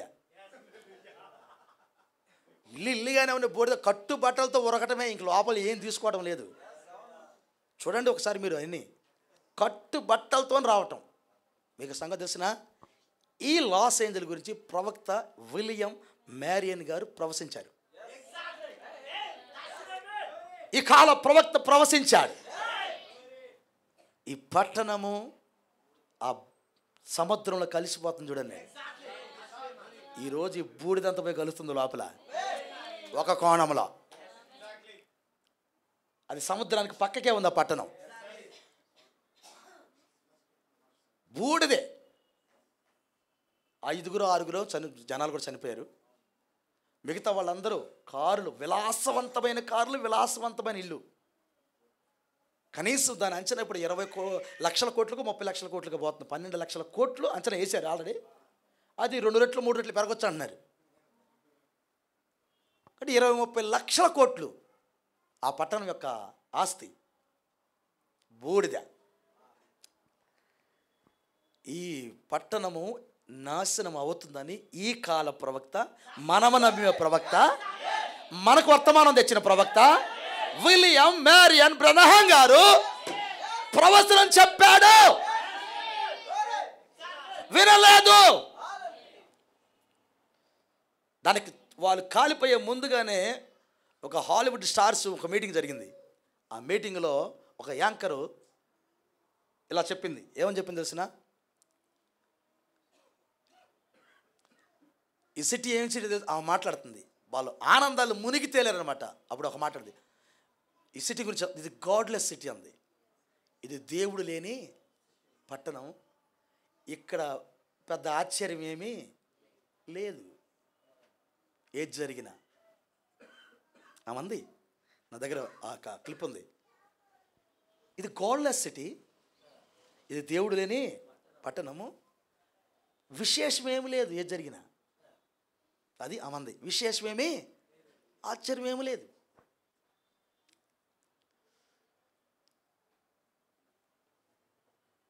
మరుసటి రోజే తగలబడింది. ఏం జరుగుతుంది భూమి మీద? సార్ ఇప్పుడు కూడా వర్తమానం సంఘశాఖ దగ్గరికి వెళ్ళి యేసుప్రభు రాయ్యా రాయ్యా అంటా ఉంటారంట. కొంచెం వెలిగిందా మీకు? అంటే మీ మనసులో 21 మాట్లాడే నేను మెసేజ్ అది కాదు. ఇక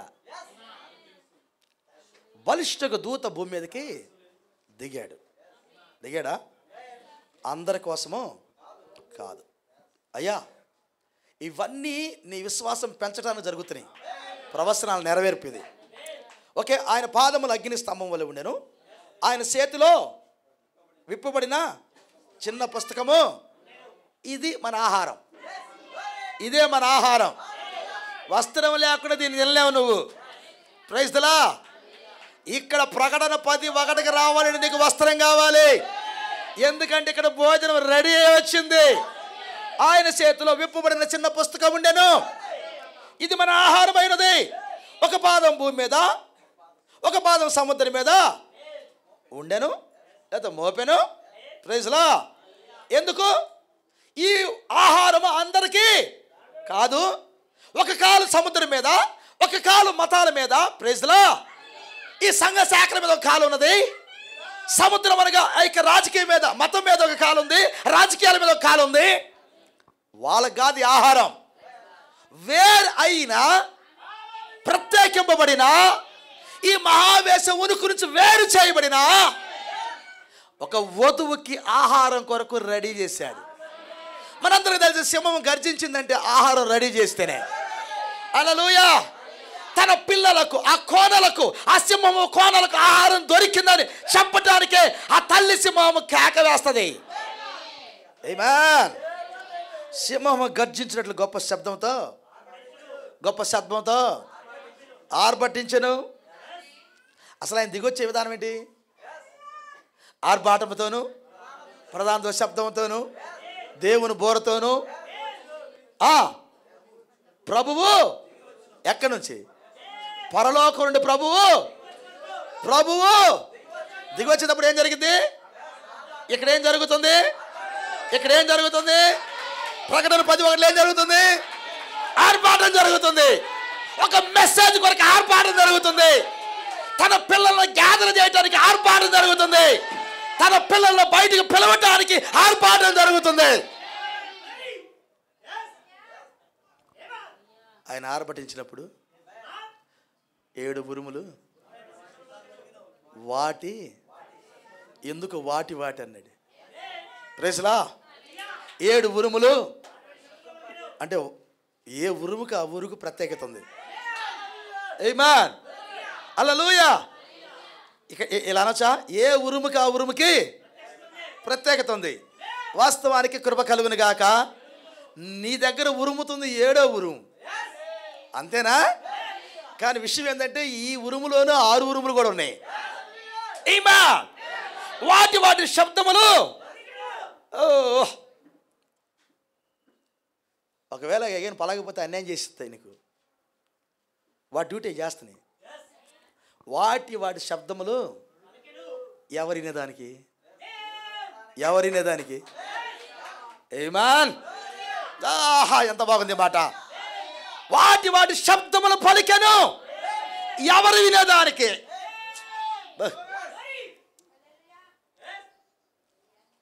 ఎవరు వినాలి? నేను నమ్మట్లేదు సంఘ శాఖలు మొత్తం వచ్చింటి అని. నేను నమ్మను. నాకు అట్ట అర్థం కావట్లేదు. ఎవరో వినాలి. ఒక ప్రత్యేకమైన గుంపు వినాలి. Praise the Lord. ఒక ప్రత్యేకమైన గుంపు వినాలి. ఒక ఏర్పాటు చేయబడిన గుంపు వినాలి. ఒక ముందుగా నిర్ణయం చేయబడిన గుంపు వినాలి. రక్తంతో కొనబడిన గుంపు వినాలి. ఆమేన్. ముద్రించబడిన గుంపు వినాలి. హల్లెలూయా. ప్రవక్త చెబుతాడు, ఏర్పాటు చేయబడటానికి ముందు నిర్ణయమే, తృణీకరించబడటానికి కూడా ముందు నిర్ణయమే. నేను యాకోబును ప్రేమించి తిని అది ముందు నిర్ణయం అన్నాడు. ఏర్పాటు నిర్ణయమే, తృణీకరించడం కూడా నిర్ణయమే. ఆహా, ఇక్కడ మనకి ఇంకేం లేదు ఇక్కడ చెప్పడానికి. నువ్వు ఎందుకు ఎట చేసావు? కొమ్మరిని అడగడానికి లేదయ్యా. ఈ కొండను ఎందుకు ఎట చేసావు? ఆ కొండను ఎందుకు ఎట చేసావు? కొమ్మరికి అధికారం ఉందయ్యా. కొండకి అధికారం లేదే ప్రశ్నించడానికి. ఈ కొండ ఇలాగే ఉండాలి, కొమ్మరికి అధికారం ఉంది. ఈ కొండ ఇలాగే ఉండాలి, కొమ్మరికి అధికారం ఉంది. ఆమేన్. ఓ, ఆ శబ్దములు పలికెను. ఆ శబ్దములు కొందరే విన్నారు. విన్నారా? అందులో నువ్వు ఉన్నావా? ఉన్నావా? ఓ, మహిమ కలుగును గాక. ఆమేన్. ఈ పలికిన ఆయన ఇప్పుడు ఒక అద్భుతమైన మాటతో పరిచయం చేస్తున్నాడు. ఏంటంటే 7 ఉరుముల గురించి రాయబోతుండగా ముద్రేసి ఆయన ఒట్టి పెట్టుకొని, ఇక ఆలస్యము ఉండదు. ఆ మాట 7వ ముద్రలో ఉందన్నాడు ప్రవక్త. ఇక ఆలస్యం ఉండదు అనే మాట ఎక్కడుంది? 7వ ముద్రలో ఉందన్నాడు. ఇంతకీ 7వ ముద్ర ఏంటి? ఆయన రాకడ. 7వ ముద్ర ఎవరు? ప్రభు అయిన యేసుక్రీస్తు. 7వ ముద్ర ఏంటి? చెప్పండి సార్. యేసుక్రీస్తు. కృప కలుగును గాక. ఎక్కడే ఉన్నారా? 4వ ముద్ర 210వ పేరలో ఏముండదంటే, ప్రభువు రాకడ ఎత్తబాటై ఉన్నది. ఏంటి? ప్రభువు రాకడ ఎత్తబాటై ఉన్నది. ఆమేన్. అంటే ప్రభువు రాకడ అనేది ఎవరికి ఆ స్వరం అంటే, ఆ రాకడ స్వరము ఎత్తబడే వారికి. వాస్తవానికి ప్రభు రాకడ ఎత్తబాటే ఉందన్నాడు. నీకు ఎత్తబాటు అర్థం కావాలా? ప్రభు రాకడ అర్థం కావాలి. ప్రభు రాకడ అర్థం కావాలి, ఎత్తబాటు అర్థం కావాలి. అది లింక్ అయి ఉంది అక్కడ. ఆమేన్. కాబట్టి ఈ స్వరము అందరూ వినరు, ఆయన పిల్లలే వింటారు. దేవుడు మిమ్మల్ని దీవించును గాక. మరి వధువుకి స్వరం. అందుకని తలరాయి ప్రత్యక్షత ఎక్కడుంది? వధువులో ఉంది. ఈ తలరాయి ప్రత్యక్షత జస్ట్ మనం కదిలించాం, కొంచెం ముందుకెళ్దాం. ఓకేనా? ఈ స్వరము పలికేటప్పుడు ఆయన ఎవరిలో ఉండి మాట్లాడాలి ఈ స్వరాలు అని ఎతుకుతూ ఉన్నప్పుడు ఆయన ఒట్టి పెట్టుకుని అందేంటంటే, ఇక ఆలస్యం ఉండదు కానీ 7వ దూత పలుకు దినములలో. దాని అర్థం ఏంటంటే, 7వ దూతలో నేనుండి ఈ పలుకుతా. ఇది అసలు విషయం. 7వ దూతలో నేనుండి పలుకుతా. అందుకే 7వ దూత ఏమంటాడంటే, ఈ మర్మమంతా 7వ దూత పలుకుతాడు. 7వ దూత ఆయన కాదు, 7వ దూత మనుష్య కుమారుని బయలుపరుస్తున్నాడు. ఎక్కడున్నాడు మనుష్య కుమారుడు? ఎక్కడున్నాడు మనుష్య కుమారుడు? ఓ యోహాను, ఓ యోహాను, ఎవరు నువ్వు? నువ్వెవరు? అరే నువ్వు నా యొద్దకు వాక్యం వచ్చింది అన్నాడు. వాక్యం నీ యొద్దకు రావటం ఏంటి? ఏం మాట్లాడుతున్నావు నువ్వు? వాక్యం ఎక్కడ ఉంది? నా లోపల ఉంది. మాట్లాడుతున్నవారు నేను కాదు, ఆయన మాట్లాడుతున్నాడు. వాక్యం ఎక్కడ ఉంది? నా లోపల ఉంది. అవునా? yes హల్లెలూయా. వాక్యం నా లోపల ఉంది. ఆమేన్. ప్రతి కాలంలో ప్రవక్త చెప్పింది ఈ మాటే. ఆ కాల ప్రవక్త ఆ కాలానికి వాక్యమై ఉంటాడు. శరీరం ఆయనదే, ఇన్సైడ్ మాత్రం దేవుడు ఉన్నాడు. డైరెక్ట్ అయ్యాడు అక్కడ మోషే దగ్గరికి వెళ్ళి, మోషే నువ్వు దేవుడివి, మీ అన్న ప్రవక్త మాట్లాడిపో అన్నాడు. మోషే అన్నాడు, నేను దేవుడిని ఎందుకు ప్రభువా? నేను దేవుడిని ఎందుకు ప్రభువా? నేను నిన్ను దేవుడిని చేశాను. దేవుని వాక్యం ఎవరు ఎద్దకెళ్తే వారు దేవుడు కదా అన్నాడు. అది మనకు అర్థం అవడానికి కొంచెం అబ్జెక్ట్గా ఉండొచ్చు. మనం కూడా అదే లైన్లో ఉన్నాం.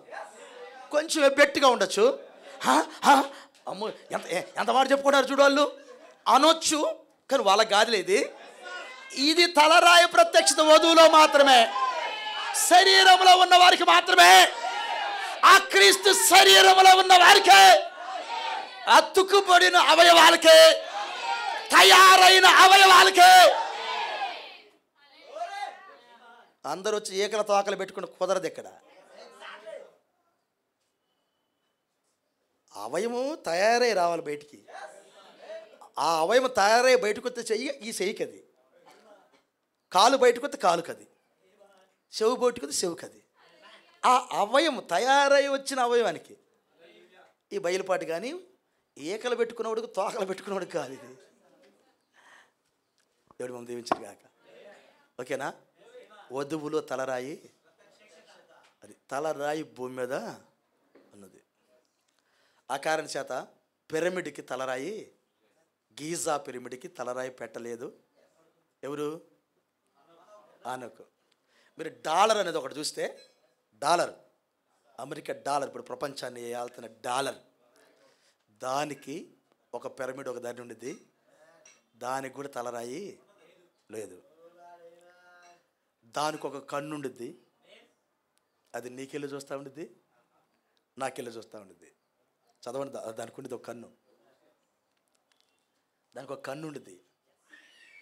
అమెరికా వాళ్ళు తెలియకుండానే ఈ తలరాయిని గురించిన ప్రత్యక్షత డాలర్లో పెట్టారు. ప్రాఫిట్ చెప్పింది నేను కాదు, చదవండి మెసేజ్లో, ఆ డాలర్ గురించి అది చెప్తాడు. అక్కడికి ఒక పక్షిరాజు కూడా ఉండింది, వాళ్ళ డాలర్లో ఒక పక్షిరాజు కూడా ఉండింది. సార్ ఇవన్నీ మన మెసేజ్, ఎత్తబడేవారు మెసేజ్ ఇది, ఇవన్నీ అందులో పెట్టాడు. ఎవడైనా డాలర్ తీసుకుంటే మొత్తం ముందు దాన్ని చూసుకోవాలి. ఏందిరా ఇది, ఎందుకు పెట్టారు? ఇప్పుడు మెసేజ్ వాళ్ళకి ఎత్తబడే ముందుగా ఈ మెసేజ్ అంతా వాళ్ళకి వెళ్ళిపోద్ది. ఎందుకంటే రేపు చెప్పుకుందాం, ఇక ఓపెన్ చేయలేము, కానీ అయిపోయింది టైం. దేవుడు మిమ్మల్ని దీవించును గాక, కృప కలుగును గాక. వధువులో తలరాయి. ఇప్పుడు దేవాతి దేవుడు ప్రత్యేకించి భూమి మీద జరుగుతున్న పరిచర్య ఏంటంటే, వధువుకి తానేమై ఉన్నాడో పూర్తిగా బయలుపరుచుకుంటున్నాడు. ప్రభు మిమ్మల్ని దీవించును గాక. హల్లెలూయా. వధువుకి తానేమై ఉన్నాడో పూర్తిగా బయలుపరుచుకుంటున్నాడు. దేవుడు మిమ్మల్ని దీవించును గాక. తల ఉంచుదాం, ప్రార్థన చేద్దాం. తల ఉంచుదాం. కృప కలుగును గాక, కృప కలుగును గాక.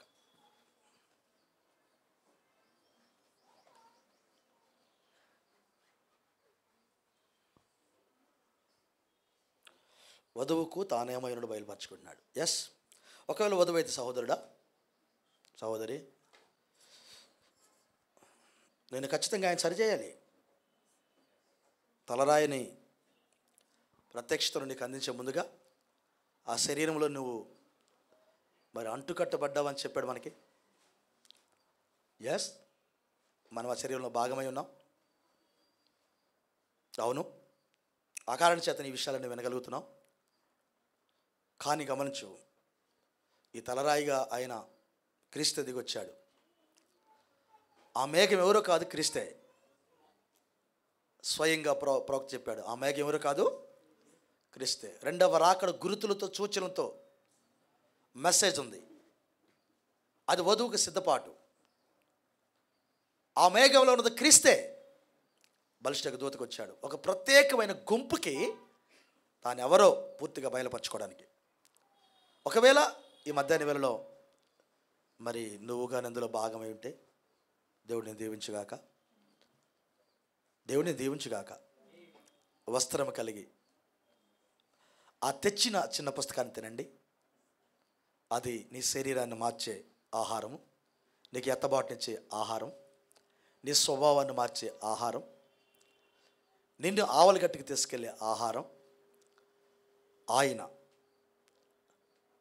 యూదాగోత్రపు సింహముగా ఆహారం తీసుకొచ్చాడు.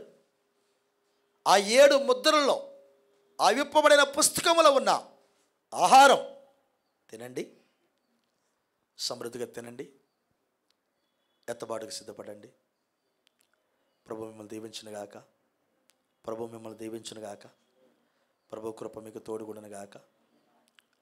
సహోదరుడా, సహోదరి, ఎవరైనా ఇంకా ఇక్కడ అనాలోచనగా ఉంటే, వస్త్రం లేని వారిగా ఉంటే, క్రమములో జరిగించిన వారిగా ఉంటే, పరిశుద్ధాత్మ నాయకత్వం కింద కదలని వారిగా ఉంటే, దేవుడు మాట్లాడుతున్నా లోబడిన తత్వాలు ఏమన్నా ఉన్నట్లయితే సరి చేసుకోండి.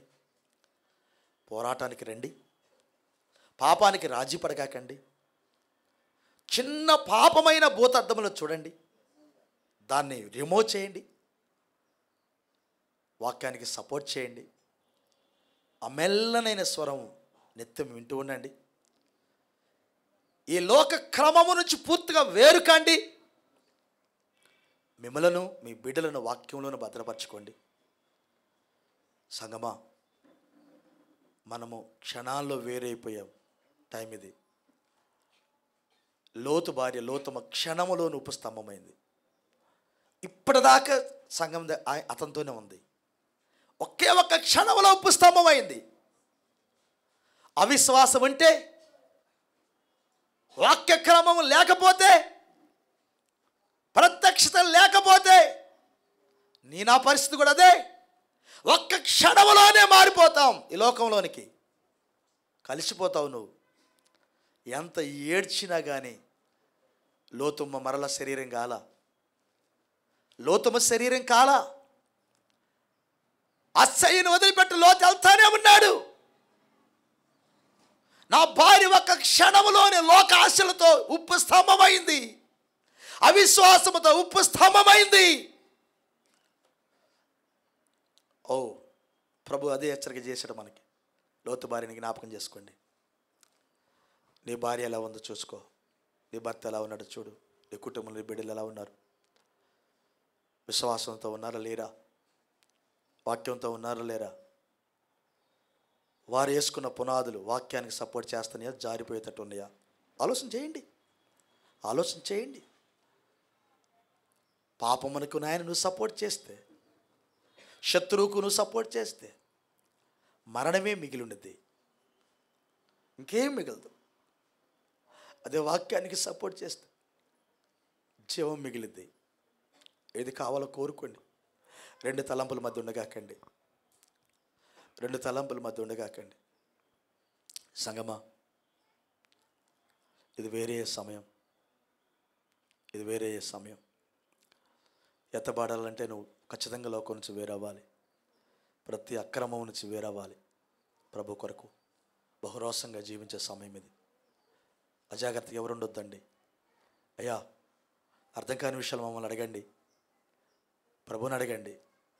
ఓ సేవకుడిగా నాకు తెలిసింది మీకు చెప్తా, కానీ అన్నీ బోధించే తండ్రి మీతోనే ఉంటాడు. ప్రార్థన గదులకు వెళ్ళండి, ప్రార్థన చేయండి, ఎత్తబాటుకు సిద్ధపడండి. ఎంత దూరం వచ్చారు.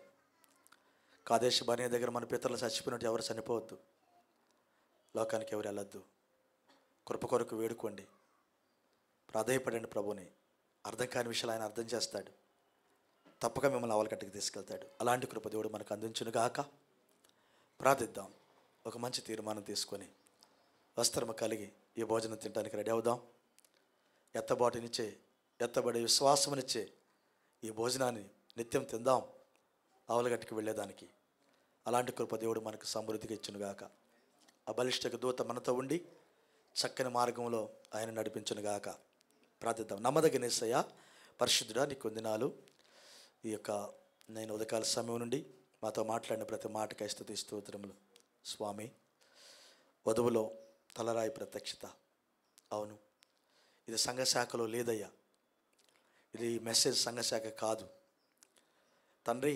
ఈ మెసేజ్ ప్రభు లోతుకు కాదు, లోతు కుటుంబానికి కానే కాదు. ఈ మెసేజ్ అబ్రహాం గారికే. తండ్రి, ఓ గొప్ప దేవుడా, ఎన్నో విషయాలు మేము వింటానికి కృప చూపావు తండ్రి. నాయన, ఇదంతా 7వ ముద్రలోనే జరుగుతుందని చెప్పావు. అందుని బట్టి నీ పాదములకు లెక్కింపులేని స్తుతులు ప్రభువా. ఇదంతా ఆ మూడో ఇడుపులోనికి వెళ్ళేదానికి 7వ ముద్రలో జరుగుతుందని మాకు అర్థమైంది ప్రభువా. తండ్రి, ఈ బిడ్డలందరినీ నువ్వు వాక్కుల చేత హెచ్చరించావు. ఒకవేళ సరి చేసుకునే పిల్లలుంటే వారు సరి చేసుకుంటుంటే తప్పక దీవించయ్యా. వారి ప్రార్థన అంగీకరించు, వారిని క్షమించు, వారికి కృప చూపు తండ్రి. కృప చూపుతేవా తండ్రి. కృప కృప అని కేకలు వేస్తూ ఈ ఆహారం పెట్టానన్నావు ప్రభు. మామూలుగా పెట్టలేదన్నావు. ఆ రాజకుమారుడు ఆహారం పంచుతున్న విధానం మాకు చెప్పావు ప్రభువా. తండ్రి, బిడ్డలందరూ ఆహారం భుజించిన పిల్లలై తండ్రి, వారి శరీరం మార్పు కొరకు, ఎత్తబాటు కొరకు ఎదురు చేసే కృప దయచేయమని బిడ్డలందరినీ దీవించు. లైవ్లోని పిల్లలను కూడా దీవించయ్యా. ప్రతి ఇంటిలో గలిబిలికి వచ్చిన ఆత్మను మా కాళ్ళ కింద సితక తొక్కిస్తానన్నావు ప్రభువా. దయచూపు. ఆ శత్రుగా నుండి స్వాధీనపరుచుకునే విశ్వాసం ప్రతి బిడ్డకి దయచే. ప్రతి ఒక్కరూ రక్తపు లైన్లో నిలబడి శత్రువును ఓడించే విశ్వాసం పొందుకునే భాగ్యం దయచే.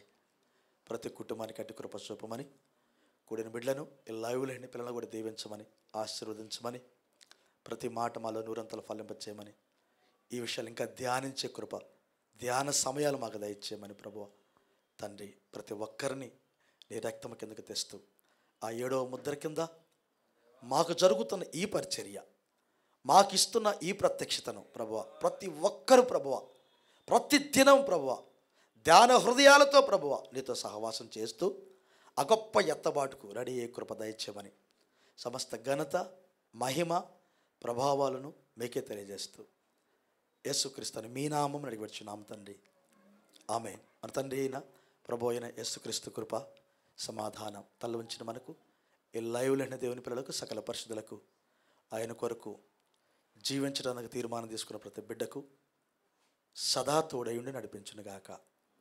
Amen, amen, amen. God bless you. God bless you all. దేవుడు మిమ్మల్ని అందరిని దీవించునుగాక.